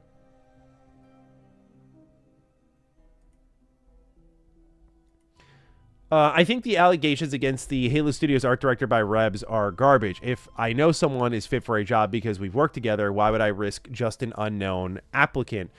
It could be resumes. It could be boys culture. Like hockey runs this way, where it's just about like hiring people you know versus like letting new people get a shot.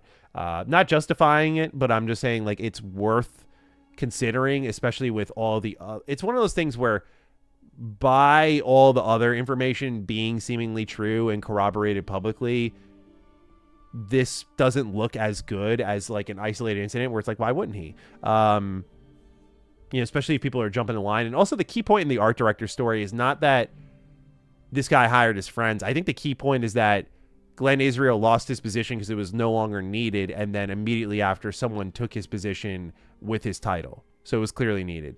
I think that is the big standout there. That is the telling part of that story, that it clearly was needed and they just wanted him out of the building. And then they hire his friends, like they hire buddies afterwards. You know, but this is also common in the corporate world. Like we saw Asha come in, a lot of leaders left, and then here come all of her buddies from Core AI and like Instacart and whatnot. Just a lot of people with history with Asha just all join the team. It's her people now. So this happens a lot, unfortunately, or fortunately. Speaking of which, Zensha writes, Rebs came out of the video today with more damning evidence about how awful 343 is. I was really hoping Halo would be finding a new home to be made. It's still possible. I've said that I think they're waiting for the remaster, and then they're probably going to slam the fuck out of this team in the second half. I don't think they're escaping the eye of Satya too soon here. So don't get discouraged. I'm sure layoffs will come their way. Who will be laid off is a big part of the question, though. Over under 50% chance that Obsidian's Fallout project releases before ES6 based on what we know. Over by a million. By a million billion. I think we absolutely see Sawyer's Fallout game before Elder Scrolls 6. If there's one thing you can count on with Obsidian, they ship games. And they make them pretty fucking quick. So, yeah, dude, like, I wouldn't even say this is a 50% chance. I put it in like the 80s. It's a strong chance.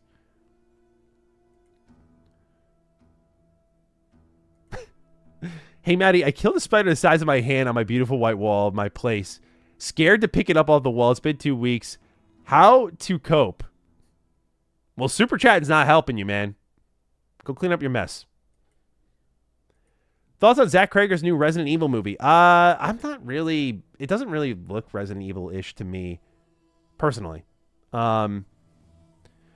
You know, I know Zach Krager's great, but I'm just saying, it didn't... Like, when I watched the trailer on stream, y'all saw my reaction. I was kind of like, it's whatever. Maybe this question has been asked, but do you think Obsidian is going to use Unreal? And if they do, what's going to happen to mods? This actually hasn't been asked. I thought this would be like question number 1. So with this one here, I think they're going to go with Unreal. I think it's just going to accelerate the whole process. They have a whole pipeline with, Fallout adjacent content. Thanks to the Outer Worlds 2 and Unreal Engine 5, they've got so much working in its favor, already established project. I don't know how much this stuff has like mixed together. That's like the one thing we don't know. But it feels like Obsidian, how they've built an entire pipeline around Unreal Engine, them suddenly going to a proprietary engine would be a big question mark. But I imagine if I am Bethesda, I imagine they are looking into a way to get modding going for these Unreal games, because there's Oblivion, there's now maybe this game, there's Fallout 3, and then there's New Vegas remasters, right? So that's 4 games that all, especially New Vegas, has thrived off of modding, right?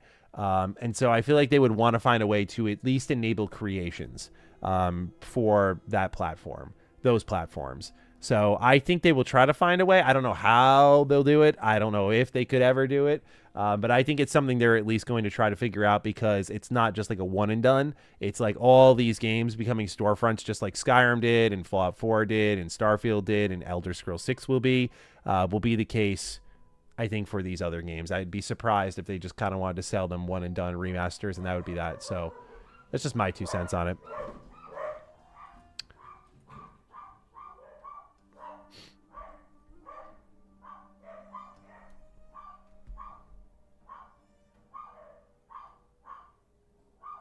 It'd be incredibly dumb to not use Unreal, just like Obsidian. Bad idea. Yeah, just close Obsidian. Bad idea. Yeah, like it just wouldn't work in their favor, in my opinion. Like it would completely delay the projects. And if they want this stuff ASAP, then they need to like rapido. Yeah.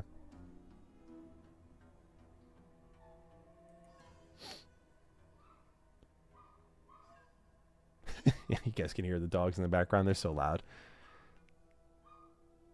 It's going to be asset flip of 76. I'm sure they'll do that at some point.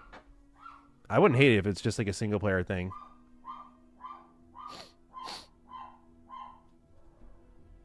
Can we get the doggy on stream, please? No, they're so loud right now. My wife's got them handled.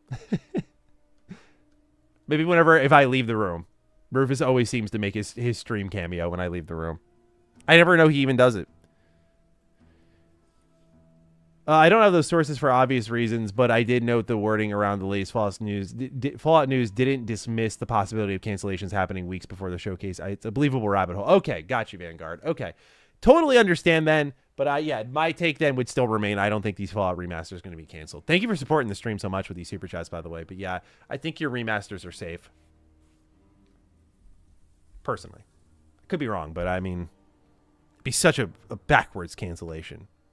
It's not like oh man, what could this like Perfect Dark game turn into or something like that. It's like, oh, what would have been, or a Project Blackbird. It's like, oh, Fallout remaster, like very low level shit. Like I think that releases hell or high water. I think that shit could be broken. They're like, sell it. Who cares? Sell it.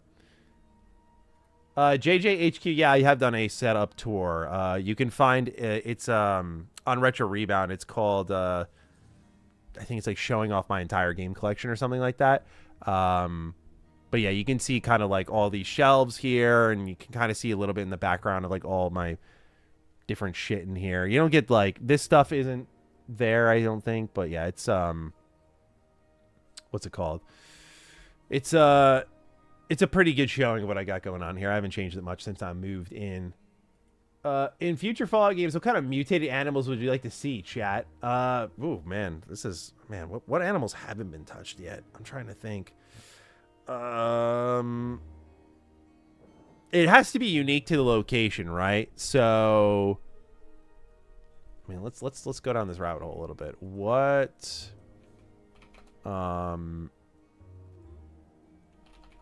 animals are unique to New Orleans? I don't know. Let's see here.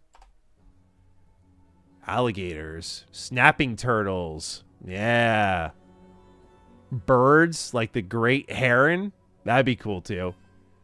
Yeah, it's gotta be unique to the location, right? Muskrats. That'd be funny. I think... Have we gotten a turtle? I don't think we've gotten a Fallout turtle, have we? We haven't gotten a mutant turtle. Stinky skunk. Yeah, skunk would be an interesting one.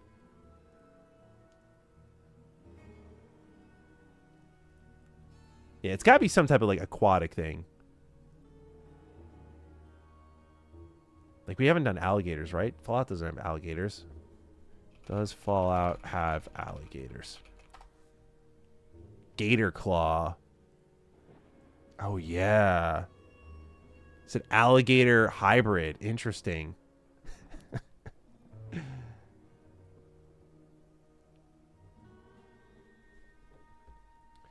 In 76, there is a turtle. Okay, Cameron, thank you.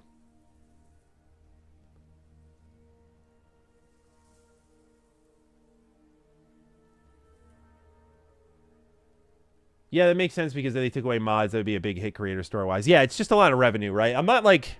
It's like it's kind of like a double-edged sword now, right? Because like getting mods going means that you're getting a creation store going. And that doesn't... There are creators that work really hard, and there's some that just kind of like hobbyist it and don't put their backs into it clearly and just try to like get off with minimum effort and just getting as much money as they can from the people who can't mod their games. And so, I mean, they're taking anyone into that storefront right now, unfortunately. So, I'm not in a rush for that storefront to be a thing, but also I think mods are important, especially people like, again, with the modding history of New Vegas, they got to figure out like how to mod that remaster if it's going to be on Unreal Engine 5.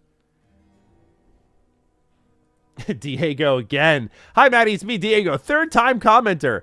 I just wanted to throw you some cash to say thanks and see if anyone would guess the references. They're from Family Guy. Glad you got a laugh. That's so funny. I think Family Guy was like one of my favorite shows growing up, and I totally missed it.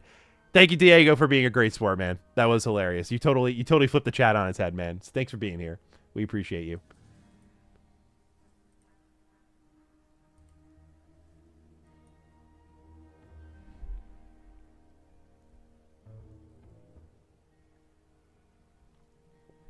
Chief Adam, thanks for becoming a member. I see you have a message here. Bethesda games need to lose the mod support. They have used modding community as a crutch to release buggy games because they know mods will fix it. That's a fair stance. I can't really argue against it with the recent quality releases. I used to be very much like the mods are fine. But like now we're in a spot where it's like, well, you see Fallout 4 Anniversary Edition, you see Shattered Space, it's like, no, you know, Starfield as a core product, even with how empty it is, like they were relying on modders to fill it up, and then the game was like the least modding friendly thing they've made in a long while. So it's tough.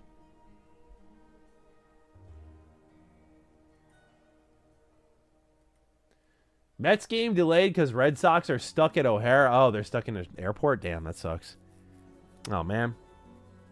Well, I wasn't even going to be watching tonight anyway, but thanks for the heads up.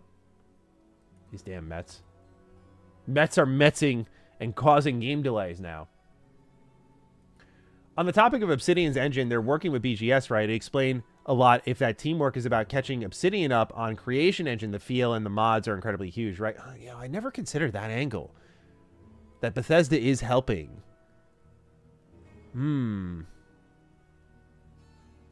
That's a really... Yeah, fuck. I didn't think of them helping. And how could Bethesda help if it's an Unreal project other than lore and, like, oversight? And, like, how is that going to go?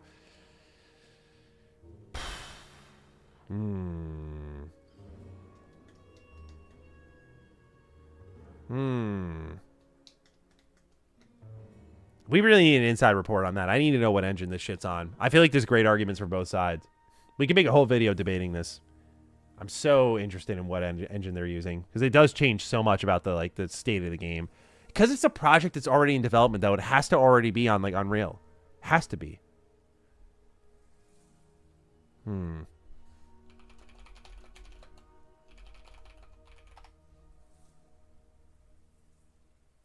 Interesting. Pentiment was made using Unity. Wonder if it's building off any of the Pentiment stuff either, since it's Sawyer's last project.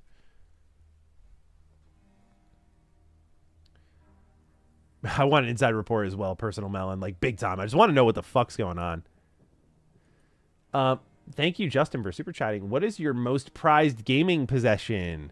You're looking at it right here. This Revan statue. right here. It's awesome. I can't believe it got made. It's so cool. That would be my pick. Just like, it's not the most expensive compared to like other people's Holy Grail things, but that is definitely one of my favorites. It's just like so cool, so well made. I got him in the perfect pose. I usually fuck that thing up with my figures. So yeah, I really love my Revan figure and like the stand he's on. You could actually turn on lights with his lightsaber if you plug it in. It's awesome. Stalker says, dude, show it here. I got you.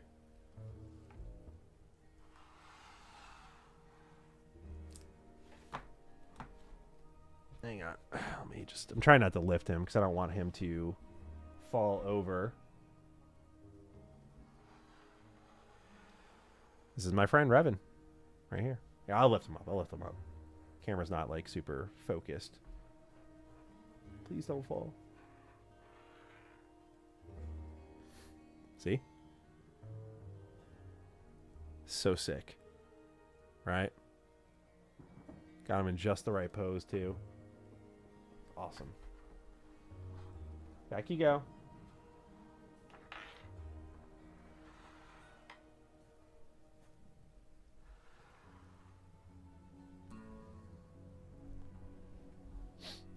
Yeah, Zalker, I'm like really happy with it. It was one of my big splashes that I made when I saw it, but it was like I think I pre-ordered it in like a December, and I was like, yeah, I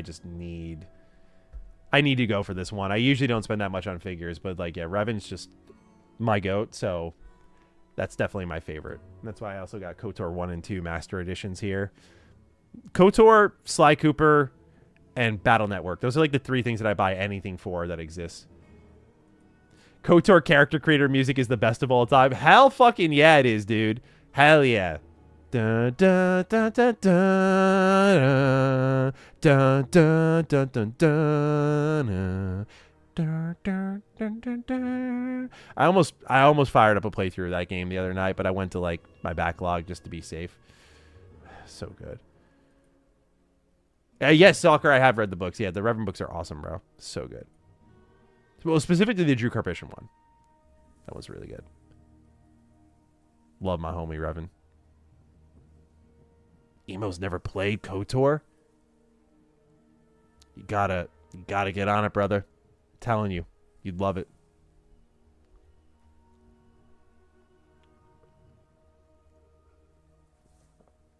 I have faith in Josh Sawyer as a director, but I'm nervous how the game will turn out without Chris Avallone. Well, Avallone was a part of the success, no doubt about it, but almost everyone except Avallone is there still. That was in their leadership positions before. John Gonzalez is the lead writer, and he was there. Avallone's still a big missing piece, though. I would love to hear a headline come out and be like, Avallone's back. That would be amazing. It would like almost solidify everyone's confidence in whatever Sawyer's working on. But the fact that Sawyer's directing, and the last directed game he had was Pentiment, and of everything that Obsidian's released in the last few years, Pentiment was their best written game. I have confidence that the writing will be solid. We will see, though, because this is a big RPG, so it needs more than one writer.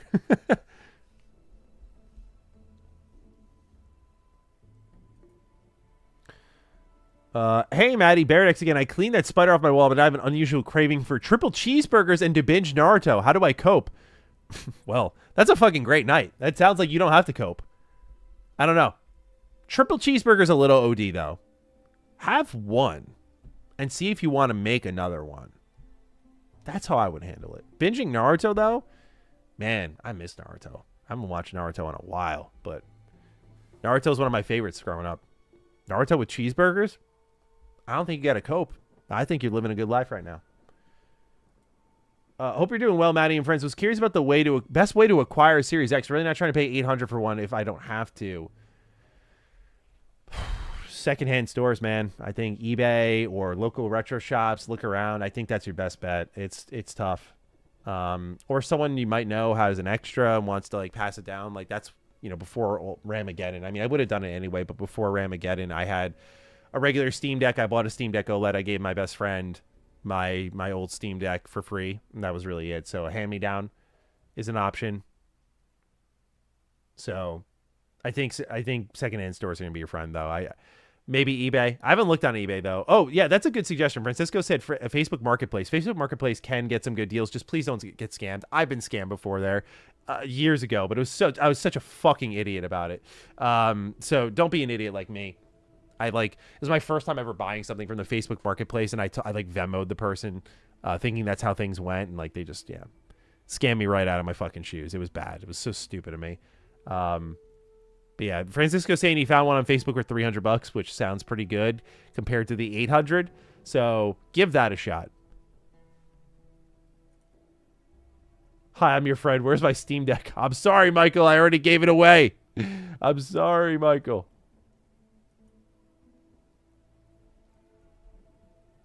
Let's I forgot. We got to do some slop here, man. Let's do id Software. A lot of people have been writing about id Software, so let's hit that a little bit, shall we?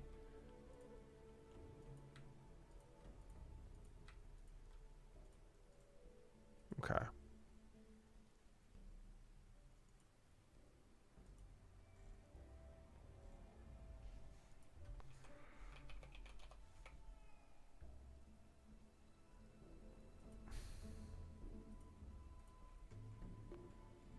Okay.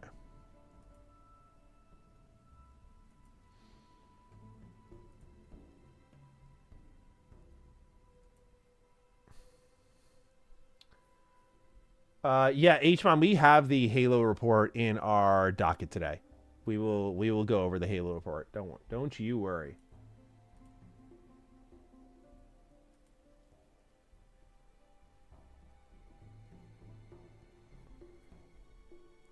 Skooma, I'm absolutely pumped for Blood of Dawnwalker. That game looks great. I still haven't caught up on any of the previews though. I mean, I'm already kind of sold on it, just given the talent and what they've shown off. I'm pretty much there. All right, let me pause the music here. Let's do a little Matty Schlop here.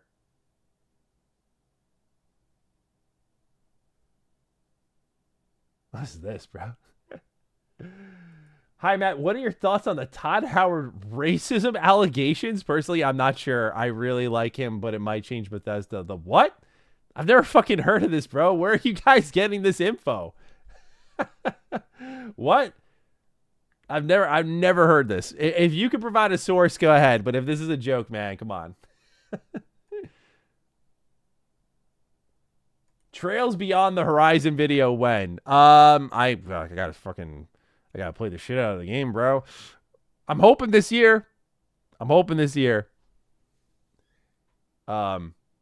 Fingers crossed, man. But thank you guys for being still interested in it. I do want to do that this year. All right, let me get this next Matty Slot video rocking and rolling here. Josh Sawyer interview. Make it happen. We did interview him on Defining Duke. Anyway, let's get this going here, guys. Let me just make sure everything is good format-wise. We're going to go over a couple of things here. And, okay, cool. We're good. All right, let's do this. Feel free to spam your meat-related emojis. Free your members. Whatever you want. Happy to have you here. Happy to have them meet. Let's do this. This guy really played 40 Trails games before GTA 4. I mean, yeah. I don't got to defend myself, bro. That's a fucking good choice, and you know it. All right. Let's do this. Ladies and gentlemen, it's time for an update on the AoE attack that happened at Xbox. And the biggest recipient of damage dealt, and it's been damage over time now, is id Software. I'm sorry. I'm trying to open up a little lighthearted, but it's really sad what's going on with id, man. They are a beloved studio in our industry, and with the layoffs, people are fearing that id Tech is no longer going to be part of this industry's future. One of the best performing engines on PC, one of the most iconic engines in gaming history, but also the staff that's responsible for consistently delivering projects like Doom. With Doom 2016, 4 years later, you get Eternal. 5 years later, you get The Dark Ages. Now, to be clear, Doom The Dark Ages was my least favorite of the trilogy, but I don't think its underperformance reflected the quality of the game. It reflected more of a Game Pass issue that Xbox was having, where 2.2 million players at its launch window played Doom The Dark Ages, whereas 800,000 people bought the game. And so obviously these have been numbers Xbox have been dealing with for a while, so it didn't seem like a Doom the Dark Ages specific problem, but they have now downsized. And with that, we have a number of reports where, I'm going to be honest, which way you go, like, it's really tough to know for sure what is actually happening at id, because we're going to go through reports that are like, here's what was being pitched. And then we're going to read John Carmack's thoughts. And I thought his take as a co-founder of id was quite mature. And as someone would have emotions attached to it. At the same time, we have Jez Corden report on what's actually going on there, apparently. And then we've got an almost gun to the head statement by id of like, guys, don't worry, we're fine. These layoffs are actually good for us. So everyone will come to different conclusions on this information. I'm here to present it, and then I'll give some thoughts as we go along here. So let's keep going. The first article I want to focus on here is from GamesBeat called Inside a Studio Layoff, Big Questions for Microsoft's Intentions for id Software. The reason I wanted to focus on this first is, what was id doing? First off, it says at least 92 of 185 full-time employees were cut, so more than 50% of the staff. That's quite the gutting. They called it a bloodbath. They were blindsided by it. They say id was vulnerable in part because it was between major games. Just yesterday, it had shipped Revelations, a DLC for Doom the Dark Ages. The cut came as id's teams were toying with different game ideas, including a John Wick-style original game called Fury, a new game in the Perfect Dark franchise, and a multiplayer co-op version of Doom. It's not clear which game, if any, the team can do. And so those three games here, to me, don't rattle off as like things that I immediately associate them with outside of Doom. The rumor was a Quake game, right? We all thought that they were going to be doing a Quake game, but that's not even on this list here, which is, I think, the biggest reveal of all. Everyone thought after Doom, and thanks to the rumors, like, oh, Quake is no doubt going to be up next for them. And maybe it still ends up becoming that. But given that they turned around Doom the Dark Ages Revelations in a year, and they called it basically a sequel, and according to people who have played the game, it's not only great, but it's also a pretty sizable chapter, all things considered. And it's interesting to see that some of the best work from id Software has come from this DLC, whether it be the DLC for Eternal or Doom the Dark Ages. This was what a lot of people would define as like a full game experience packed into a DLC. So when I'm looking at this, and that kind of was built off the back of a lot of reused assets, the multiplayer co-op version of Doom might be the only way they can march forward, because they're now a small team and have to make use of what they have in their library a lot more, rather than making a lot of things from scratch. I get why with today's development environment for Xbox that they maybe were looking at these ideas on the table, like an original game called Fury or Perfect Dark, and said no. I mean, first off, toying with the idea of a new Perfect Dark game sounds exciting. I think it's an interesting fit, but definitely a bold pitch in light of what was recently canceled that Xbox clearly showed they did not find value in, and shut down a whole studio who was trying to build that and brought in co-development efforts. It just feels like a losing pitch, just given the recency of it all. Like, oh, we'll be the ones to do it. And to be fair, this is a team that, as I highlighted earlier, consistently delivered. So, like, if anyone was going to actually ship the game, it probably would have been them.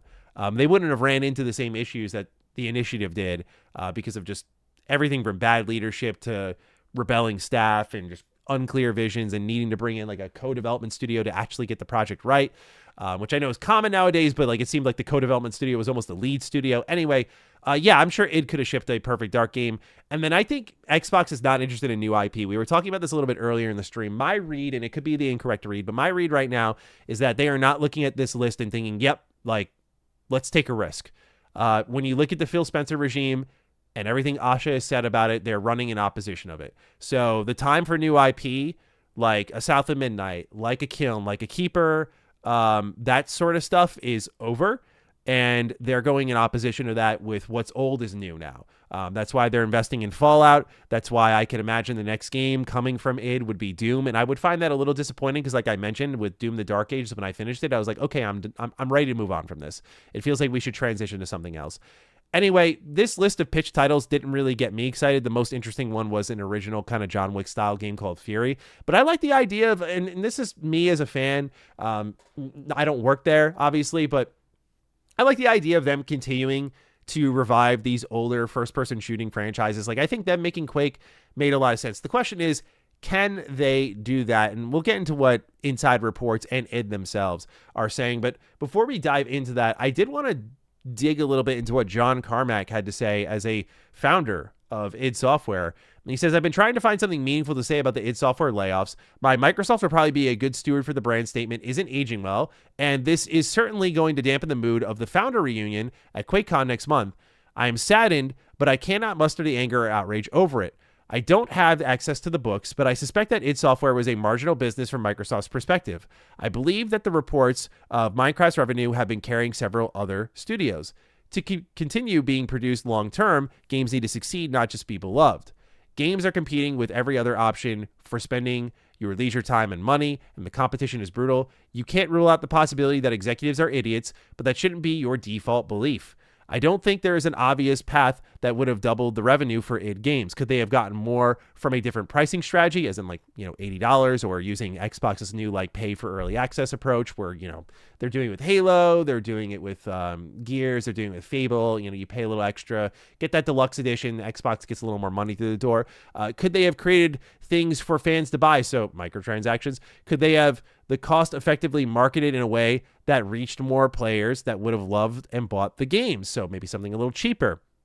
Could they have changed the game design and broadened the appeal to make more players without alienating existing ones, which I thought they did with Dark Ages? I mean, to me, Dark Ages was a lot more accessible. It was a game that was with its parry system, and it was a lot easier. They said it was a Doom game for everyone. This is supposed to be their biggest one. And obviously it did not pan out that way. Could they produce the game at a lower cost, faster, or cheaper? I really don't know. The game isn't over yet, and I hope the studio rallies, though. And I think look, I'm not pro-exec on this. Like, the whole idea of, like, you can't rule out the possibility executives are idiots, but that shouldn't be your default belief. Like, that's the only part of the sentiment that I could see, like, tipping people off. But also, like, I think a lot of what he says here is mature for someone who's a founder of id. Like, I usually think when we see this situation, someone steps out and they're like, I can't believe this. But it's more like, hey, like, this was a marginal business. Obviously, we saw with the numbers that were produced by Alinea Analytics, and they're the only numbers we have to run by with Doom the Dark Ages, is that this game did not do as well as prior Doom games, and the axe fell on them. And they didn't get a chance to course correct because, when you look at the development timelines, this was the Doom game they spent the longest on. It was the Doom game that was supposed to be the most accessible, and it was the Doom game that sold seemingly the worst. I could be wrong about that. I don't know how Eternal did in comparison, or if like those were much closer than we understand. But I thought this was a pretty mature take, all things considered, that brought a little bit more perspective into the conversation from someone who has a vested interest in obviously seeing it continue and succeeding, and just some different angles of thoughts on like where could they have done more. And as you saw, as I answered these questions, like different pricing strategy, like I don't think there was a lot of open options for them. Not saying the choice that they made was the right one, but I think I understand where John Carmack's coming from. That said, now we're getting to the point where I think Xbox PR is trying to spin. And let's make no mistake, what's happening with id Software is terrible. But we now have a report from Jez Corden that we're going to read through, and then a statement from id Software themselves. So, taking a look at this here, the article is titled, What's Going On with Xbox's id Software? Here's why rumors of the Doom Studio's impending demise are completely premature. Which is a bold statement here. So, let's scroll down to the middle here, where the report really begins. Doom and other id Software games have long been powered by the id Tech engine. The engine was designed originally for Quake back in the 90s and has powered a huge variety of titles, including open world games like Rage, we love Rage, horror games like Evil Within, Wolfenstein shooters, and of course, the modern Doom games. More recently, Machine Games' Indiana Jones and Doom the Dark Ages were built on the latest versions of id Tech. I actually didn't know that about Indiana Jones. That's news to me. It has a very different feel to Unreal Engine, particularly for first-person games. It's been lauded for its optimization on lower-end hardware stacks, as well as its general versatility. The cuts to id Software have hit the teams that develop id Tech hard, with decades of expertise wiped out overnight. But rumors that there's virtually nobody working on the engine are false. Sources tell me that there remains a solid stack of expertise for id Tech across id Software itself and Machine Games. And I think the latter part is going to be a key point in this conversation with that information. I'm told Microsoft also has no plans to shift either studio forcibly to Unreal Engine, which seems to have become the default for Microsoft and many other core game makers. Microsoft provided this statement to us on the topic, quote, there are dozens of people working on id Tech across multiple locations. Reports that there's only one person left in Texas are inaccurate. In my view, Microsoft would have been miserably short-sighted to deprecate id Tech. Handing even more power to Unreal Engine opens them up to a monopolistic price increase down the line, which would be fiscally irresponsible. And this is something that, he's actually about to bring it up here, so I'll just let Jez do it. Xbox CEO Asha Sharma herself said in the memo to staff that she wants Xbox to rely less on vendors for things like this. As such, I would argue that Microsoft should invest more in id Tech, not less. That said, though, and Jez does not deny this, they fired a lot of the key talent, that senior talent that was there working on this. But it seems like, again, what I've been talking about a lot with Bethesda specifically is a lot of junior talents here to step up now. They were cheaper. Senior talent that's there, the brain drain is real. They're gone. So a lot of them who were getting paid the big bucks are gone to save money. And now the junior talent's got to hold it up. I do think knowing Machine Games has used this technology likely shifts a lot of the power in their favor. They seem to get by completely unscathed in this situation. It seems like Xbox is a big believer in the combined future of Wolfenstein alongside this TV show. So if that is a sizable studio, which it is at Machine Games, and they're working on id Tech, I imagine the power lies in their hands, and they're still obviously id themselves, which is like, 70, 80 something people at this point. Definitely not a lot though. But this is where we get into a little bit of what I would call the spin. Now, Jez is just reporting information that he gets, but it's also like information clearly coming from Xbox, and it's like, they know the optics and what it can provide. So it's where I kind of look at it. I'm like, okay, what is Xbox really trying to say here? The other rumor that's flying around is that id Software has shrunk to a headcount that is untenable for future self-made products, relegating them to support studio status, and this too is false. And if true, of course, that's huge because that's what a lot of people were worried about. While the cuts have been alarmingly callous, my understanding is that the remaining id Software core team is roughly the same as it was when Doom 2016 shipped. Doom 2016 is arguably the studio's best ever game in my view, despite the comparatively smaller headcount that produced it. That's not to suggest in any capacity that we should expect the same quality bar without proof. Microsoft removed mountains of incredible talent from the pool. So we just saw what they shipped recently with Doom, The Dark Ages Revelations. And I imagine, given that Asha Sharma wants to invest more in Doom, invest more in Quake, this is the size of the game you can expect. A lot of the industry has kind of championed, say projects from... Sample Interactive, right? Let's use them as an example. 30-person team produces an 8+ million copy seller hit, gets incredible reviews, and you bet your ass with that game's budget being like, what did Guillaume Broche say in an interview? Like 10 to 12 million versus the amount of revenue it generated, whatever. Throw in the Unreal Engine split, throw in the publisher split. Everyone made out fucking great with that game is the point. At a certain point, the budget was so low because the team was so small, and the rest paid for itself, right? They had a hit. It's as ideal as an indie hit, right? Where it's like, oh, we're a small team. We sell this little game for $20. It was self-funded, and it just goes to the moon, right? Think of like Mecha Chameleon, like 2 people or like 1 person. I don't remember how much it is, but $5 a pop, 15 million copies sold later. Here we are. It's a complete hit. So I think AAA is looking at that and thinking about, hey, can we get smaller, what you would call AA style experiences out from our AAA teams? Because the reality is, when all these companies are saying we're competing from the smallest to the highest, then I could see them starting to emulate that structure too. Again, what a lot of people think when you give rationale to this stuff is I'm sitting here trying to tell you this is all right. Like, this is what they're doing is correct. And we won't know until the games start to ship and we start to see like how their projects go and how they adjust to this new reality. But again, there is potential in the idea. It's just, I don't think anyone knows for sure, and I don't think we can be confident until we start to see more from this team here. Now, that's the bulk of Jez's report. Then the final part of this conversation dropped from id Software themselves. They posted on their social media accounts this message from id, and they wrote, "Thank you all for the support this week. While our studio is impacted, those changes are spread across teams. We still have the crew we need to build the games and tech we're known for.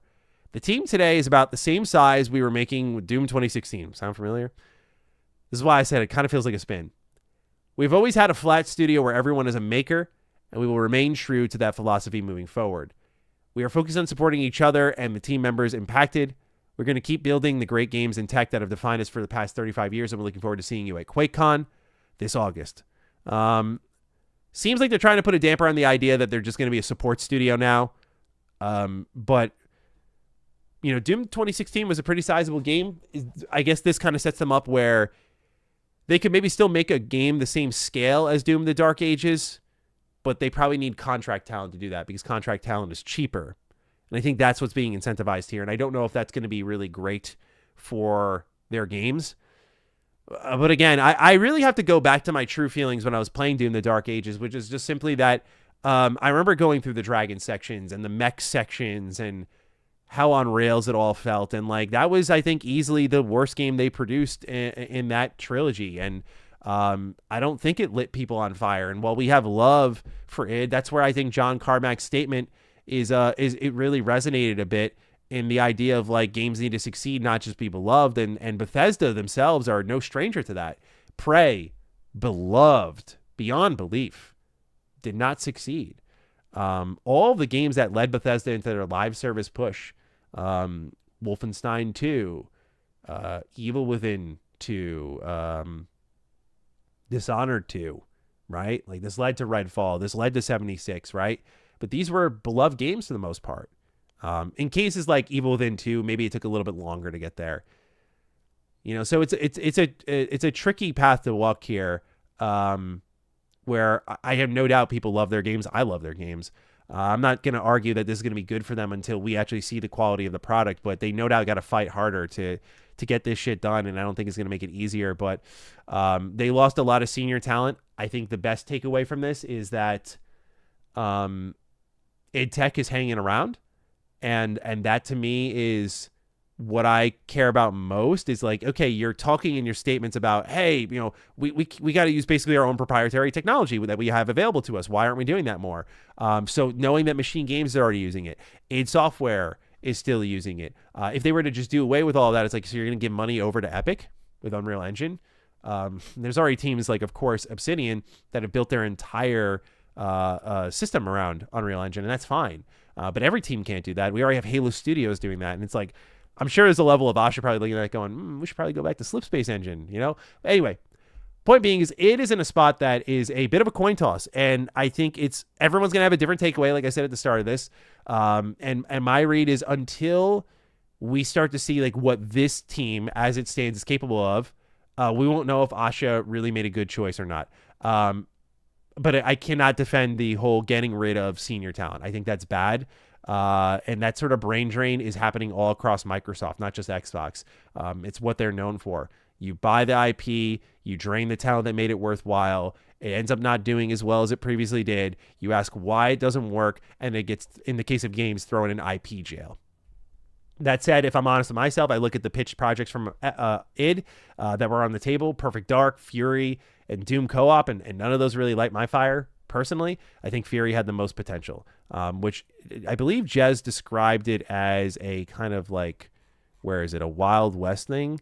Let me see if I can find it here. Yeah, he wrote here, it's a Western-style shooter dubbed Ironwood. So that was interesting. It's unclear if any of these will be greenlit. So maybe they're still possible. We'll see. But the situation with id is ever evolving, but it seems like they're trying to, or Xbox is trying to tell them, like, you better tell them we're going to be okay. Chad, I'd love to hear your thoughts on this one, though. Please let me know what you're thinking about the future of id, because, man, it's a coin toss. At least that's my take. Like, I want them to be okay, and I hope they're not just like sitting there like, oh, we're fucked, or that we're going to tell them all like, hey, we've always been makers. Yeah. But I'm curious what everyone else is feeling about this one. Let me get this up to our new father on the Mr. Matty team, Emmett. Here we go.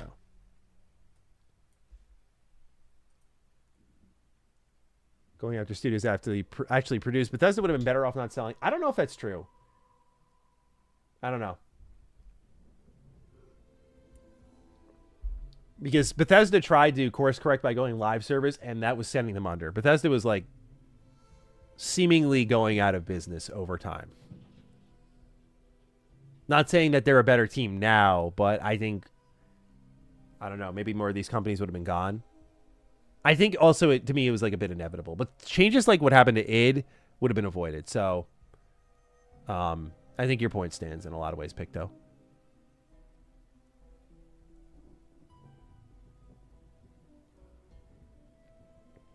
Saying they had the same team size as 2016 is a real red flag. Yeah, I get that. Margie Stratton and Hugo are still there, as far as I know. So until they're not, I want to keep my faith in id Software. We'll be all right. It can make Rage 3. Hey, now you're talking my language. That's a project that gets greenlit. I love that. I love that there's a little Rage love in chat.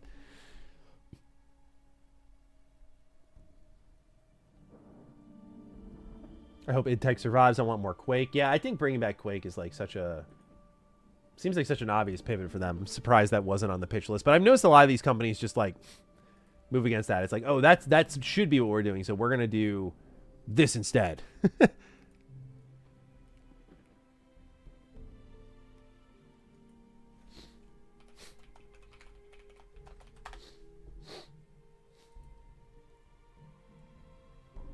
A lot of people loving Fury in the chat. Could be cool. Well, it's not bringing it back, Josiah, just so you know. Like, it's not shut down. It just seems like that's one of the potential projects they can move forward with. So whatever they think is realistic for their team size.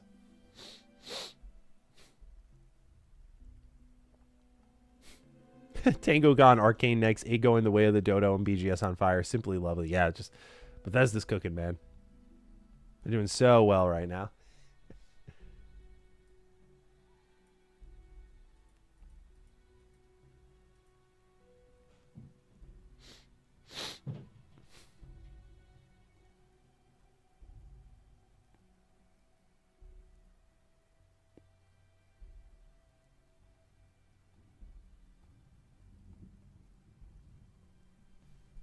Let me get my PlayStation stuff up next here.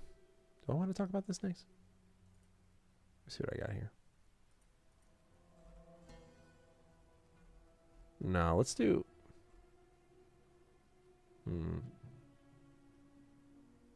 Let me check something real quick here.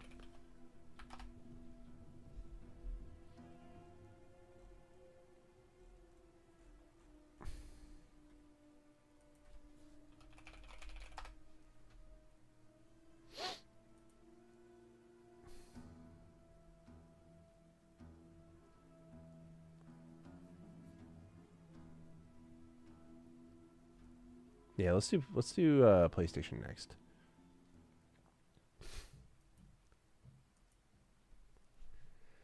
I bought KOTOR. Any mods for the first time or go in vanilla? The only mod you might need if you're on PC, it sounds like you're on PC, is I would say get your hands on the one that gives you the widescreen fix. I think that would be very helpful for you. Otherwise, no mods. Go vanilla. I don't think it's not like KOTOR 2 where you need like restored content mod and that sort of thing. KOTOR 1's good to go.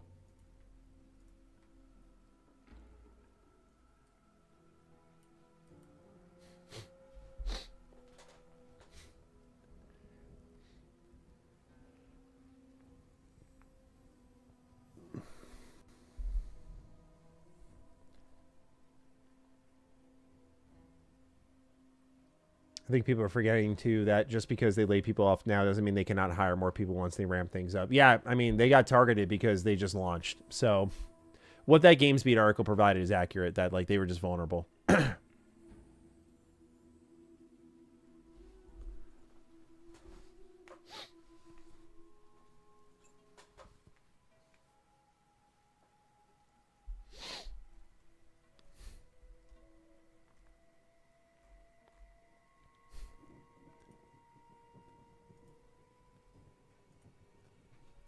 Do I think Fallout will be exclusive? Yeah, I mean, the way it's trending, yeah. Unfortunately, for those of you who don't have an Xbox, yeah, I think so.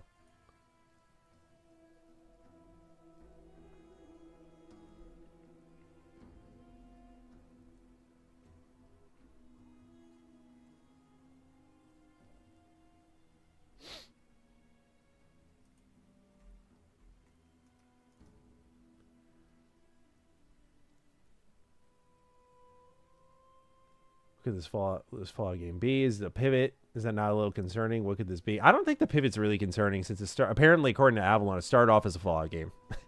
and then they like had to change some things so it wasn't Fallout. So now it sounds like he gets to make what he wanted in the first place. That's how it reads to me. And I trust Avalon knows what he's talking about.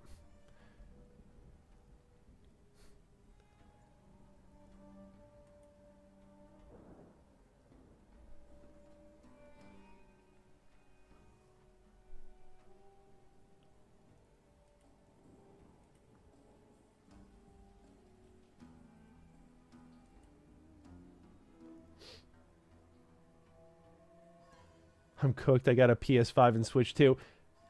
Maybe. You might be a little cooked. What's going on, Darth Monkey? Welcome back, man. You might be a little cooked, bro. A little bit when it comes to Fallout. Depends. You know, the rumor was that Xbox is going to go more aggressive with exclusives, not less after all this. So why wouldn't you use Fallout? If you're trying to sell units, at least. I don't know. Can they produce enough units to even sell? I don't know what the fuck's going on, guys. I don't know. Diego's back. Testing 1, 2, 3. What does this button do? It gives me money. I'm kidding. But thank you again, Diego. We appreciate you, dude. Love a little Diego.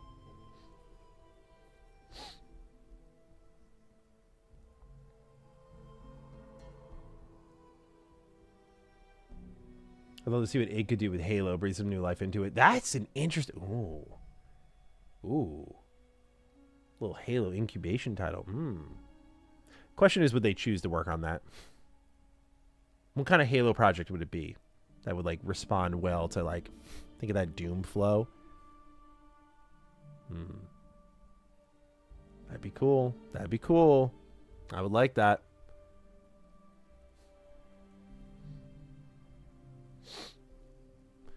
It's a lot more confidence inspiring if it's a project Sawyer wanted to work on. I mean, you got 2 quotes for him saying he wanted to work on Fallout, and another time when he said if you were asked to work on Fallout, his video response in 2024 was sure. Obviously, it depends on what he gets to do with it, though. So I'm sure if he agreed to it, then he's getting to do what he wanted to do.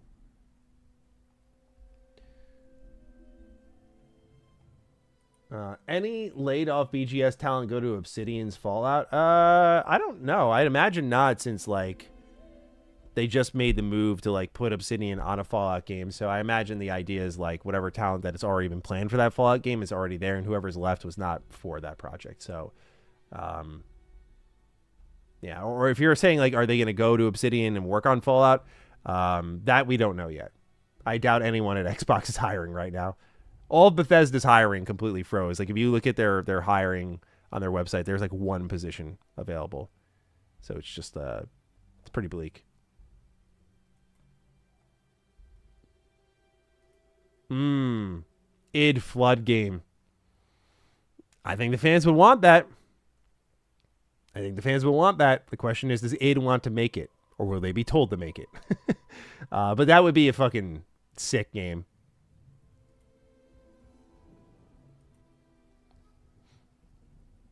Uncharted Wolf. I did a slop video for the id stuff. I don't know if you were here for that or not, but that's the only thing you missed. We're about to do another one for PlayStation.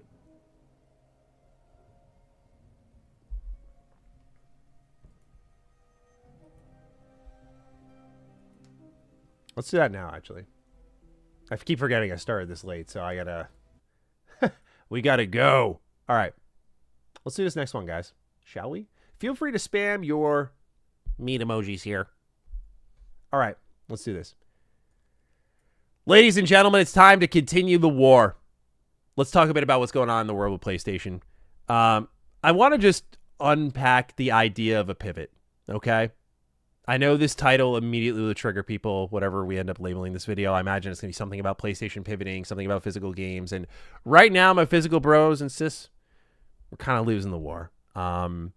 Just a lot. Just I look at the social media replies; they're dwindling. Realization started to set in, like, oh, Sony's really going to be a stick in the mud about this.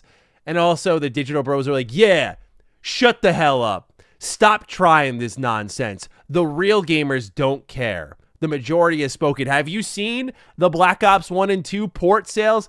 Yes, I have. Yes, I have indeed. But I still want to unpack it and have a conversation about what's going on with physical games because, as you all know, I'm incredibly passionate about it. And there's a number of angles I want to tackle it from. Okay, so Sony broke their social media silence on basically everything they post. They're getting ratioed to the sun. The only time they didn't get ratioed was when we got the announcement that Black Ops 1 and 2 were on PS5. And so here's my thoughts on the matter.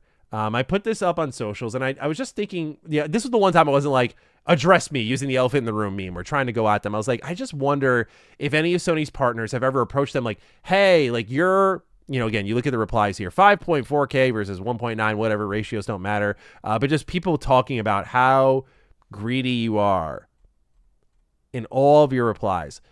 Is this having an impact where partners are going to them saying, hey, dude, we're trying to market things and all people are talking about are everything but our game.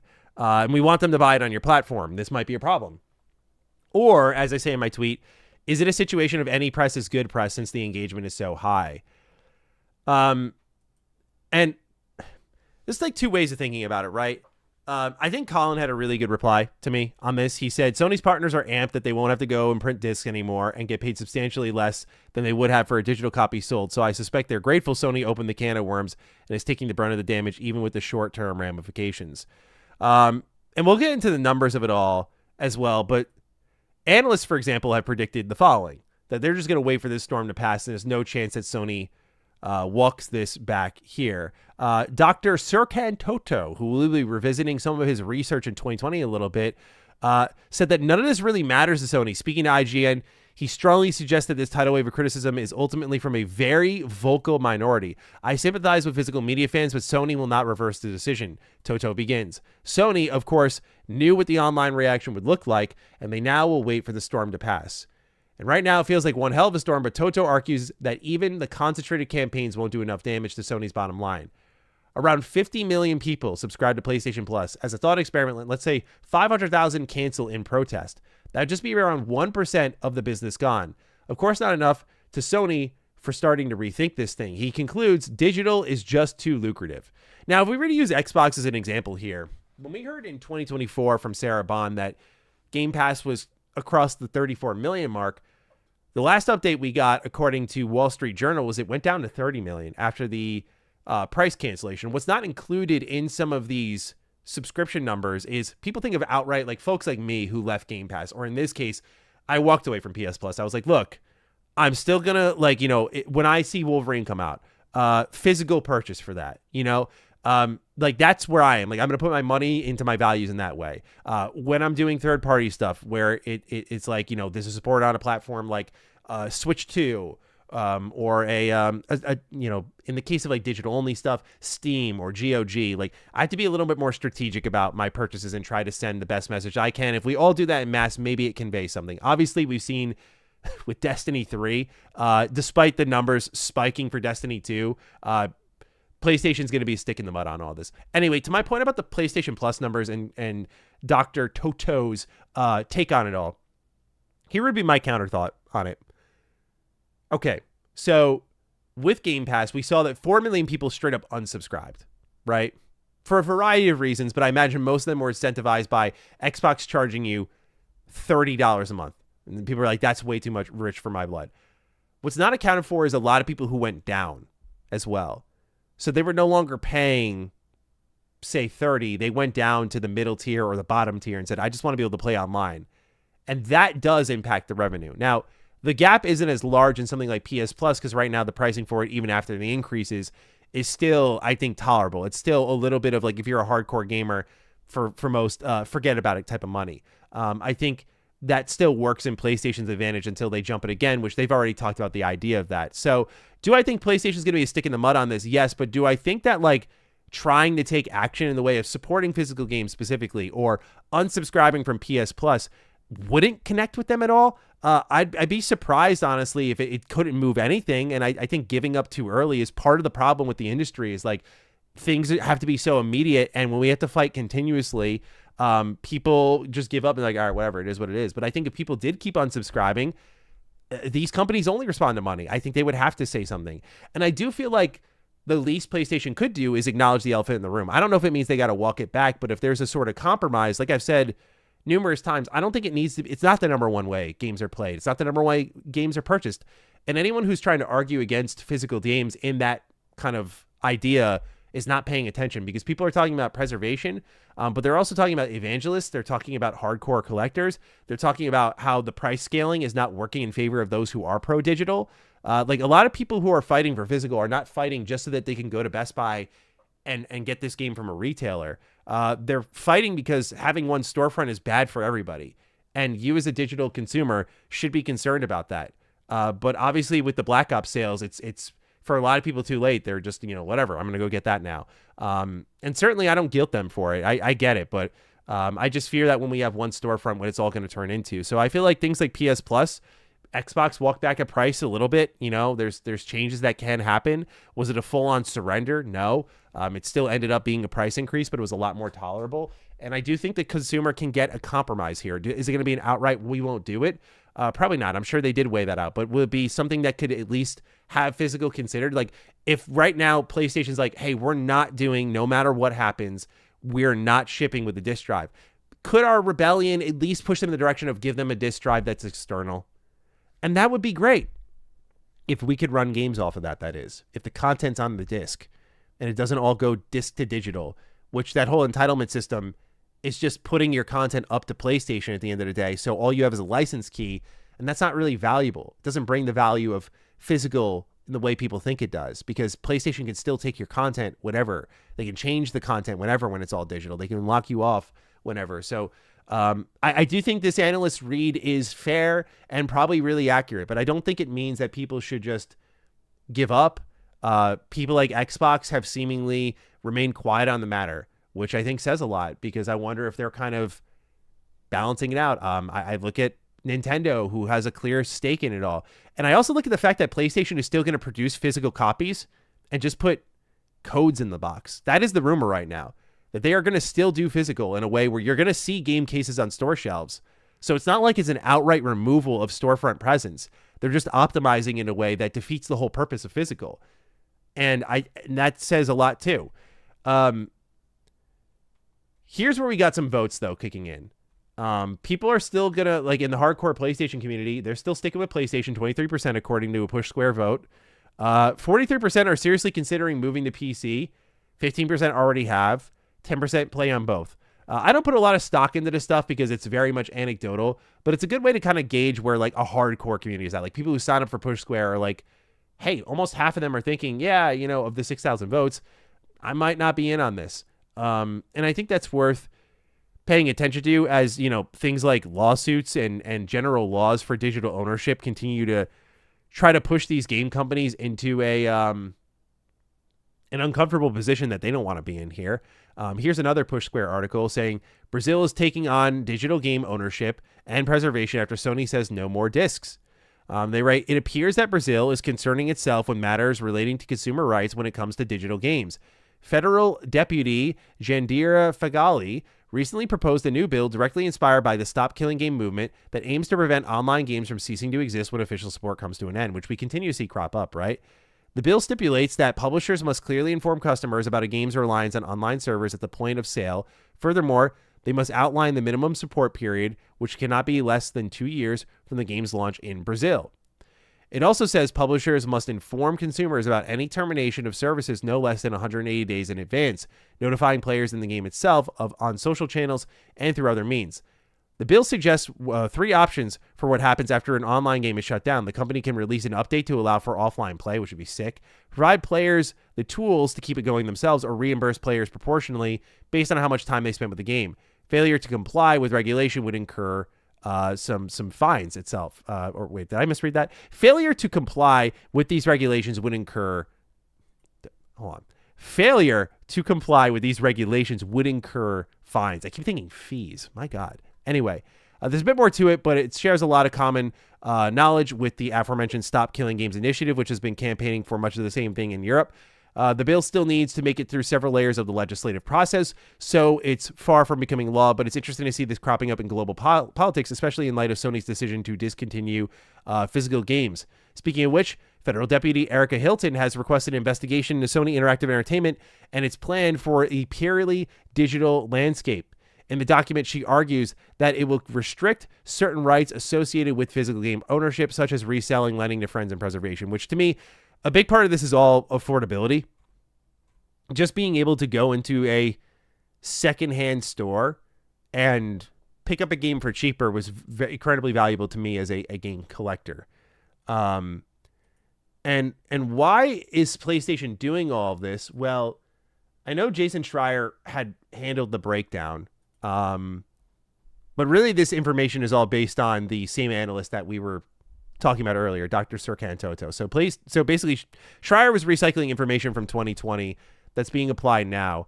And we have an article here from Outlook Respawn talking about digital versus physical. Why is the shift driven by profits? And so it's going to clearly lay out why this is happening. Toto's breakdown shows why the math favors digital, especially for platform holders.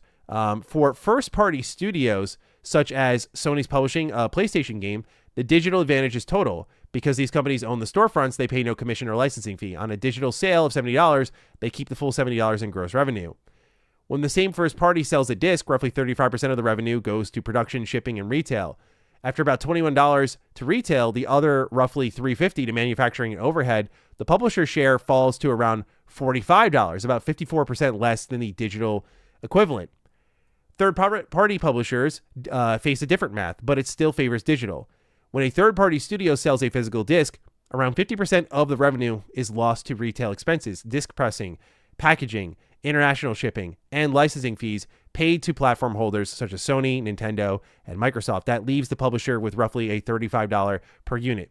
Sold digitally, the game loses only the standard 30% storefront cut, leaving about $21, leaving the publisher with roughly $49 from a $70 sale.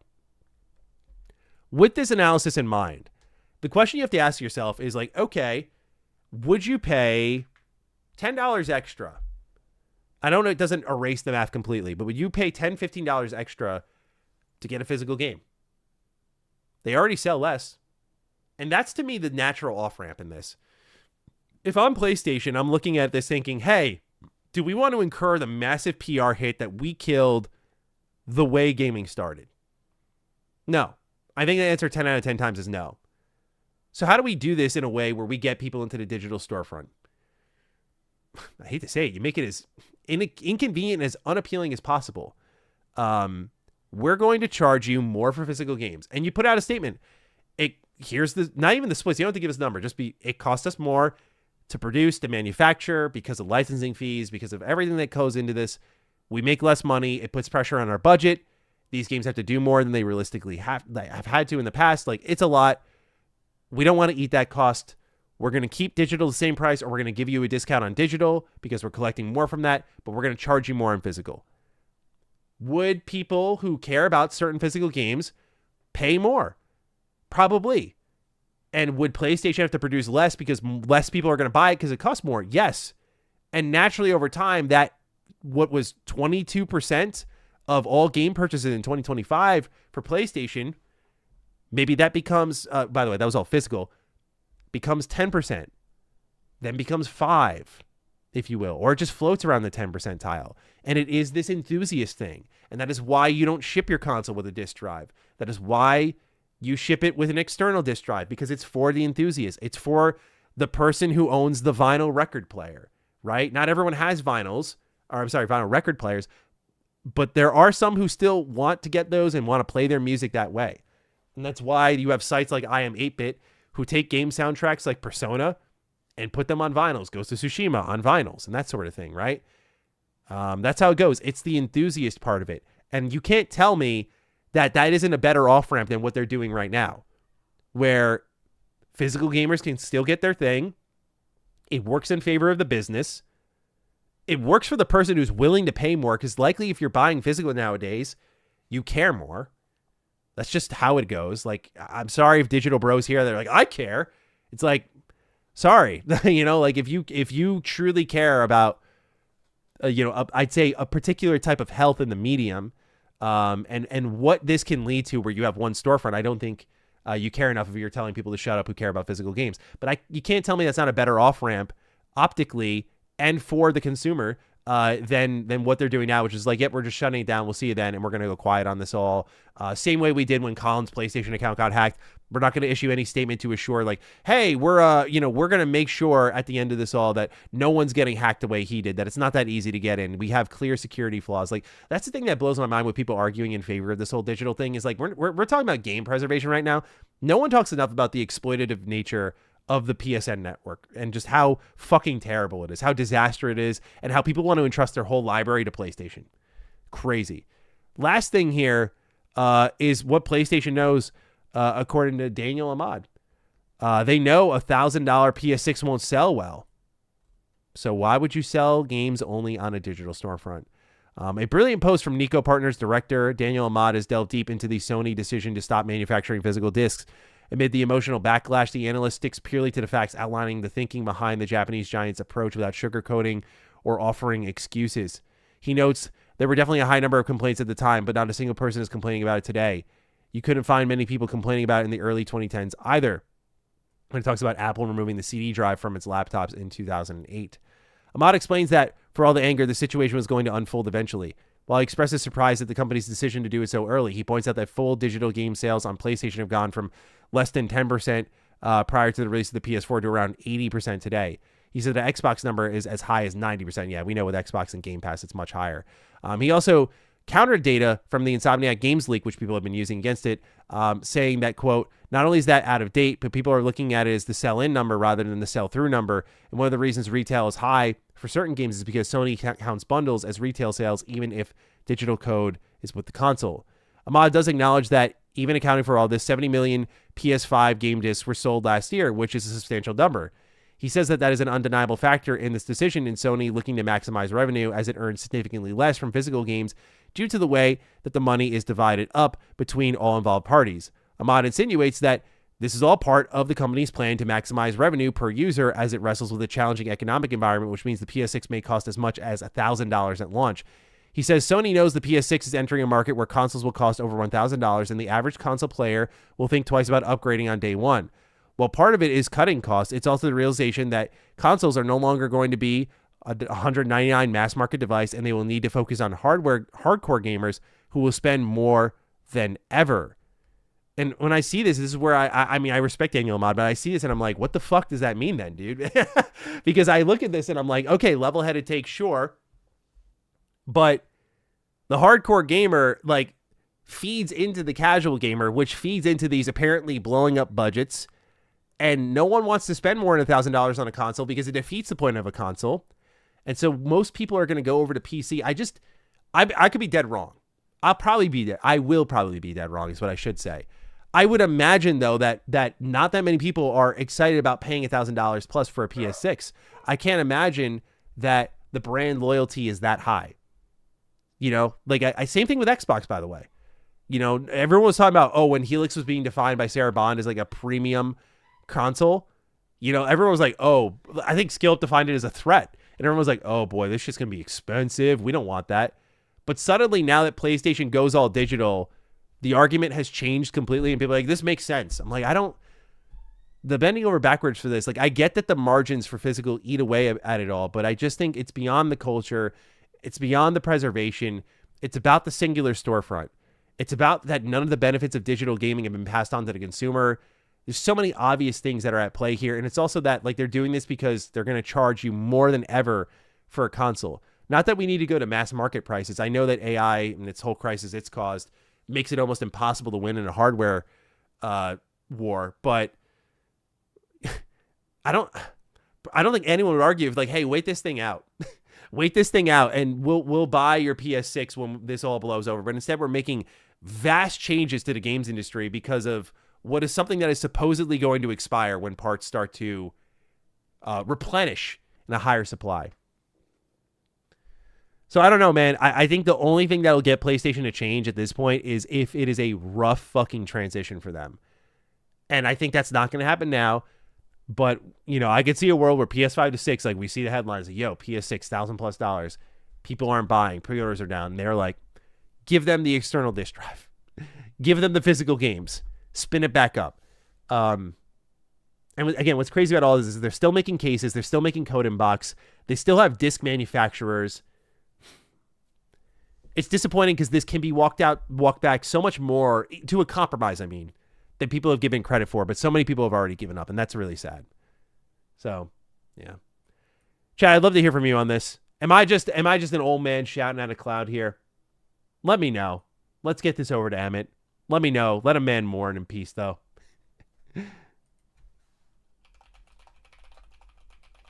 Ay. These physical games, man.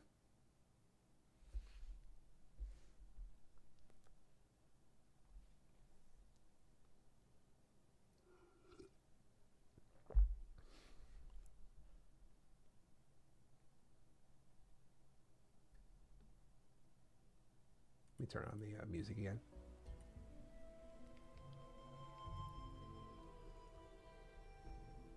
I'm just playing PC nowadays. I blame Colin Moriarty for all this. How could Colin do this to us?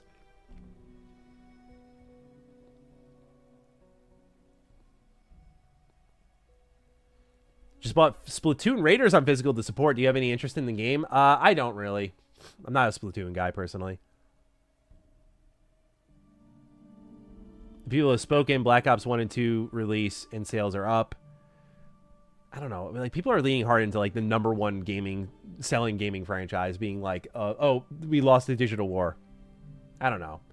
It definitely is like a blow to the morale, though.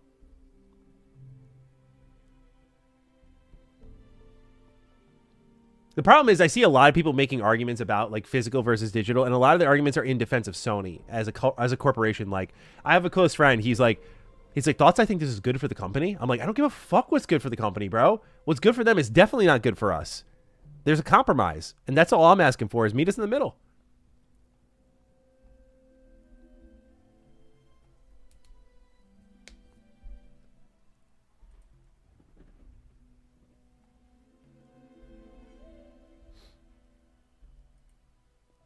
Sorry, Bryce. I almost missed your super chat here.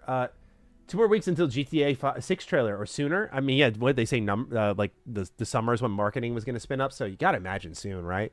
Knowing Rockstar are going to wait till the last minute, like end of fucking August or something like that. Physical should always be an option. Like I said last time, though, the problem is poor digital ownership laws and infrastructure. Improving those will have far more long-term impact. I could release a little bit if that were the case, right? But the ability to like revoke things, the way online games are handled, like the way these companies are so against us. Look at what Ubisoft did during the Stop Killing Games movement, man. Like, fuck these guys. They're so against you. And that's why it bugs me to no end that like people are bending over backwards to defend them, because it's just like, they're not for you. They're not your friends. They're not going to fucking hire you. They're only doing what's going to work for them now in the short term. And yeah, like digital ownership is just as important, and it's definitely not accounted for. Kills me.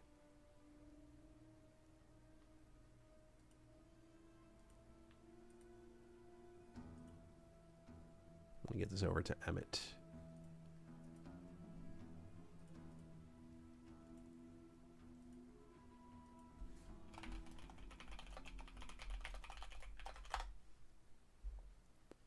Shout out to Emmett. He's got a newborn in one hand. He wanted to edit the videos in the other. What a guy. Yeah, digital rights are fucked, especially in the States. Yeah, dude. Like, it's the fact that PlayStation could, like, that literally a recent headline showed PlayStation just showed up and took movies out of people's libraries, like popular movies. They're like, yep, licensing agreement was up. Sorry, deal with it. I just think we need more legislation that clearly makes these companies consider, like, think twice before putting these in, because everything's just short-term gains. And then it's a reaction. It's like, oh, they'll get over it. And then it's a repeating cycle.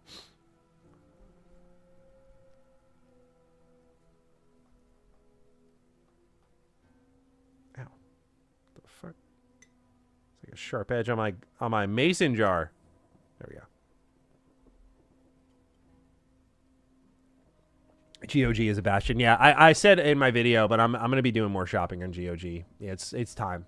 I mean, I love Steam. I'll be shopping there too. Don't get me wrong, but like GOG for sure.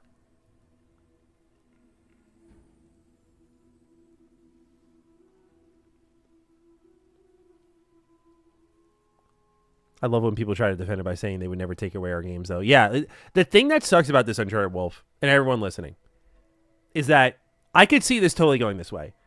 Everyone gives up. There are people like me who are still going to buy physical and try to support like strategically and just, imagine that they're doing something good with it all, with where they're putting their money, even though PlayStation doesn't give a fuck, right? Like, we're going to get to that moment where, okay, all digital storefront, this is our new reality, accept it, blah, blah, blah, blah. Okay, we'll accept it. Game comes out that you love. It's widely adored. Game gets taken away. People are going to go, this is going to be like 5-10 years down the line. People are going to go, whoa. This is fucking terrible. And well, it's such a, we'll cross that bridge when we get there industry, bro. It really is. It really is, man. Everyone likes to get pissed off now, but it's such a, we'll cross that bridge when we get there. Their mind's made up. It just could not be made up if people just continue to put their money where their mouth is with things like, I think the easiest thing you can do, like, you don't even have to stop buying on PlayStation. That's what I told people. I was like, you don't have to do the full fucking boycott. I never swore to the complete full boycott. Like, again, I'll buy shit physically. But, like, unsubscribe for PS Plus is the easiest shit you could do if you really wanted to make an impact. And that's a number that they can look at and go, oh, we did this, and that number went down there. Yeah, dude, like, it's... I think it's a little change or a little impact we can have. Shoniverse says, can I tip Emmett? Sorry if I misspelled him. Congrats to him on the baby. I will pass this on to him. I'm the one who pays him. The way Super Chats work is like YouTube takes a cut and it goes into my overall revenue for the month and it just gets like shoved in there. So it's not like it's split up. But I don't want to spoil anything, man. But yeah, we'll make sure Emmett gets a little something for the kid. Don't worry. Don't you worry. Thank you, Shoniverse, for the kind sentiment, though.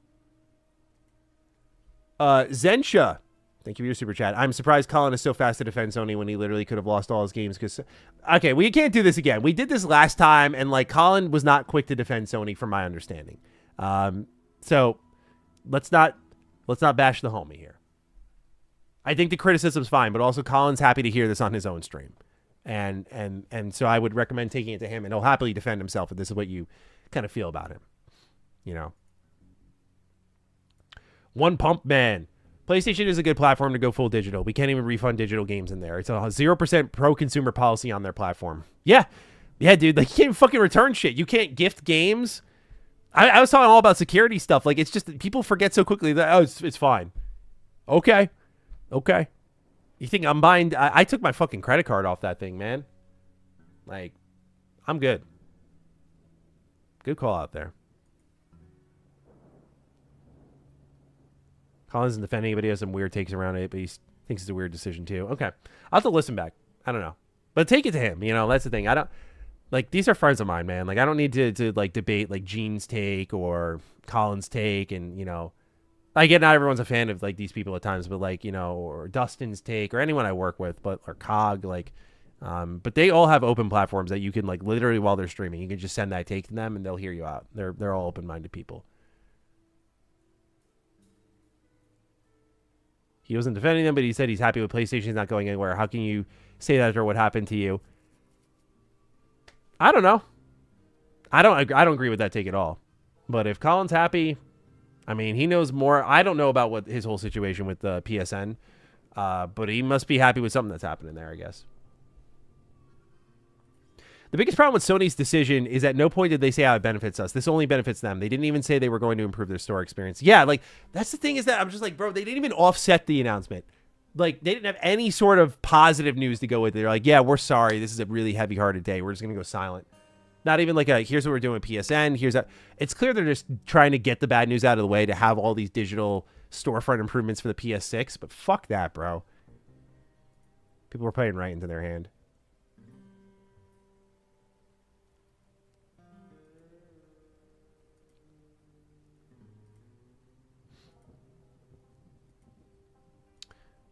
Remember that EA of all companies has a better refund policy than Valve until the Australian court intervened. Valve isn't your friend either. Yeah, Valve does get a little bit of a pass in the industry because they just do they just have really good standards is what I would say. Like, things like the Steam sale. They don't really rock the boat. The worst thing they did was have an overpriced console, and that overpriced console strictly exists because of what happened with the, the RAM crisis, Ramageddon. So no one really blames them heavily for that, even if it's extremely disappointing. But yeah, Valve had to be whipped into shape, man. They definitely did. I think it's easy to forget that because they've been pretty good for a consistent amount of time. But their deals are good, and I think that's what talks to gamers more than anything. You know, I think if digital games were like $20 less than physical games, I think no one would be arguing. I would even be like, okay, like, all right, yeah, dude, if you're charging 80 for physical and 60 for digital, which I'm proposing now as like a compromise because it's like at least we can off-ramp physical stuff, and then let the evangelists just support it with external disk drives. But if that was what it always was, and it's be like, okay, yeah, like this is a cheaper way for people to play games. I get it. Yeah, it's not even that. It's just blah.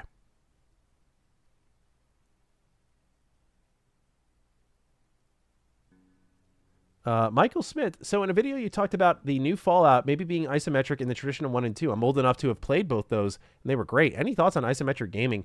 I'm very picky with it, man. Like, things like Fallout, it's like I love you enough to enjoy it. I've really come around to it thanks to games from Larian. So, like, they're more isometric style RPGs, like Divinity Original Sin 1 and 2, were, like, really huge points of explosion for me where I was like, man, I fucking love this shit. Wasteland 2, Wasteland 3.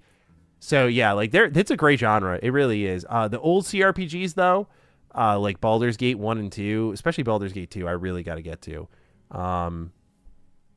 Baldur's Gate 3 would qualify as one, but Baldur's Gate 3, you can bring the camera down and kind of treat it like a third-person game in a lot of ways, especially with the controller. So it counts, though. It counts, especially when you're in combat. But anyway, they're all... I love that genre, man. I got to play Rogue Trader. That one looks really good. But they announced the Switch 2 version. It's going to be physical, so I'm going to get it there.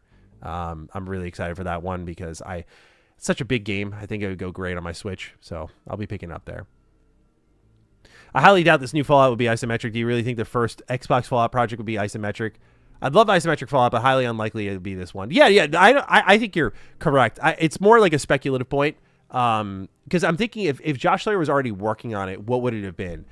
And I'm thinking, if you're Obsidian, right? You've got Outer Worlds, which is clearly Fallout inspired, first-person shooter. It's got all these Fallout systems, the Fallout dark humor, but it's a first-person RPG, avowed first-person RPG, grounded, first-person game as well. Is Sawyer also doing another first-person game?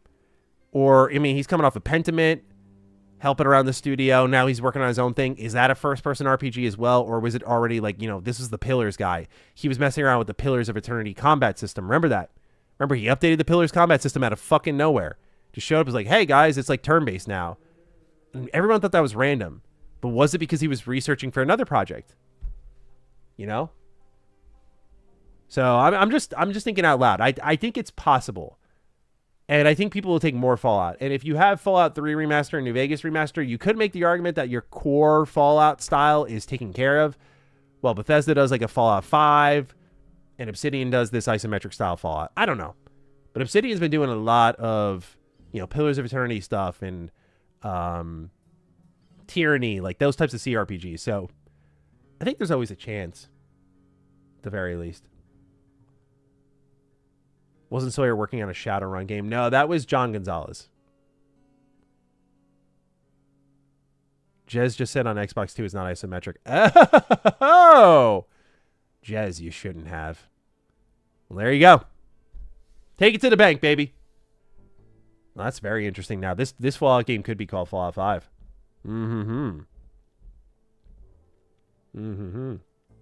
Nate Dogg with the clutch. Man, oh man.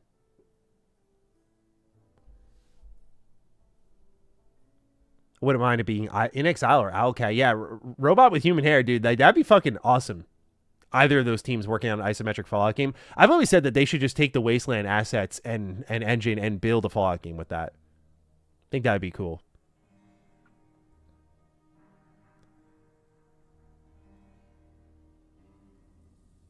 Daniel Wilson, thank you. That's so nice of you. I love your channel. I watch every video. I never normally comment much or do anything like that. But just letting you know, I appreciate you and your content. Thank you, dude. Thanks for taking the time to send me that. That's really nice of you. Super, super appreciate that. No problem being a lurker here.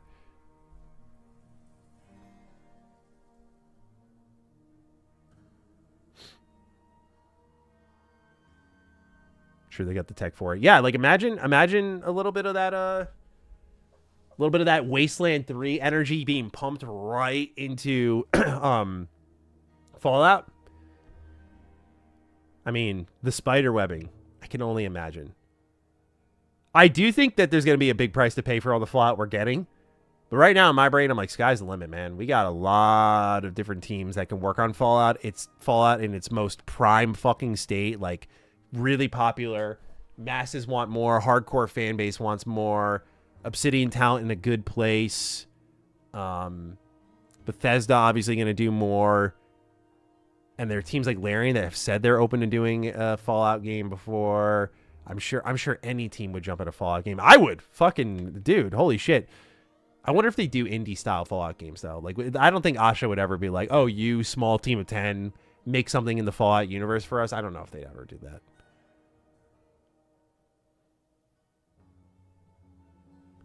Are you thinking of selling your game on GOG? That's a good point, Kino. Honestly, I'm gonna be real with you. I actually don't. I would say yes immediately, right? That's my first thought. The only reason I say I don't know is like I don't know the process of like getting your game on Steam versus getting your game on GOG. If there's no like hurdle, I'd like our game broadly available on all those PC platforms, storefronts. I mean, especially with the way GOG handles their business and like what consumers can extract value wise out of that. That's important to me. But I don't know if there's a difference in difficulty with that sort of stuff. We have yet to ship, so that'll be a really fun lesson to learn when that time comes. Hopefully not that much longer. Chaotic Kramer. Yo, do you think Asha is feisty enough to get Larian on a Baldur's Gate 3 style Fallout game after the Obsidian-led game? Could be the project's next project post-Divinity. I mean, nothing... Okay. This right here in the background. Favorite game of all time. A Larian-led Fallout game would be my favorite game of all time. I'd know that from the announcement. I'd know that right away, dude. Man. What I would give. I don't know if Larian would do it after their experience with Hasbro seemingly not being rumored to not be the greatest. They seem to just want to work on their own thing. They can chart their own future. They can chart their own course. But dude, I would give anything. This is like Platinum Games working on the Last Ronin, where it's like, oh, this is after Ninja Gaiden 4, might I add, where I'm like, this is such a fucking perfect fit. Larian ushering it. But the thing is that if Larian did this, no one could ever make an isometric style Fallout game ever again. Just couldn't happen. No one would top it. But it would be one of the best games of all time.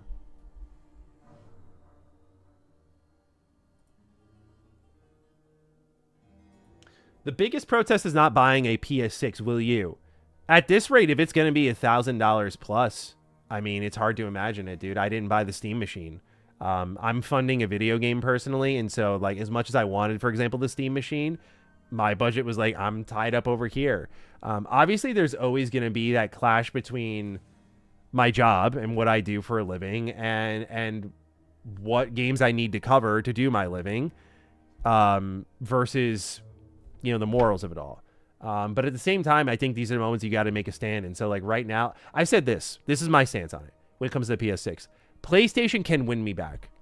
I've given them, like, I'm open to it. I don't want to fucking hate anyone, dude. People or companies. Like, it's so much energy. It takes so much out of me. PlayStation can win me back. If they can massage my concerns, I will buy a PS6, you know?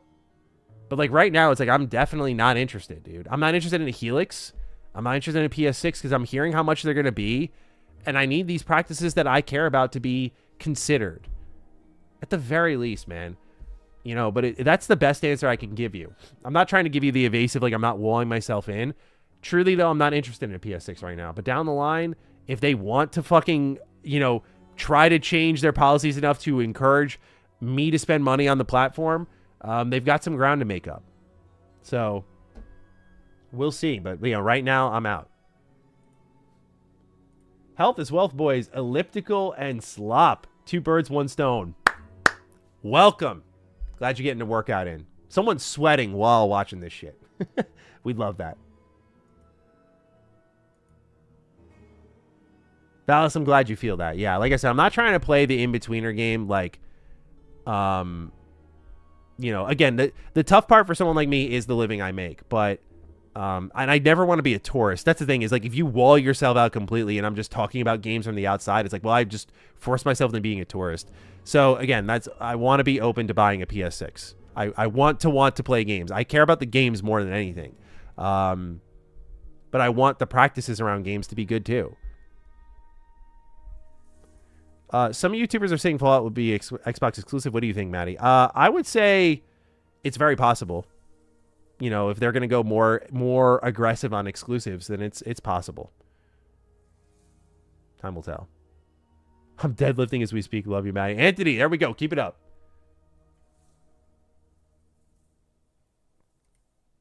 All right. We're out of slop anyway, actually. This Halo story, I don't have any visual reference for, so there's nothing I can really do with it at the moment. I think that'll round us out, though, guys. We're entering hour 3. It's 8 p.m. where I'm at. So let me bounce here for the weekend. We've got a video coming out tomorrow, talking about PlayStation and physical games. On Monday, we'll have a Bethesda-wide kind of breakdown, and probably Tuesday we're going to just dive deep into Fallout and all my theories that I've been kind of scraping up. So that'll be fun. Or I'm sorry, Tuesday's a stream day, so Wednesday. So yeah, we got like a lot of content planned out, a lot to talk about here. But thanks, guys, for hanging out and yapping some Fallout with me, man. Really appreciate it. You know how much I love this series, so it's good to just be sitting down talking about what could be coming down the pipe. Appreciate you hanging out. And we'll be back next Tuesday to talk about whatever's happening in the games industry. But until then, please, please, please take excellent care of yourselves. So dangerous out there. Be safe. Otherwise, catch all of you soon. Peace out.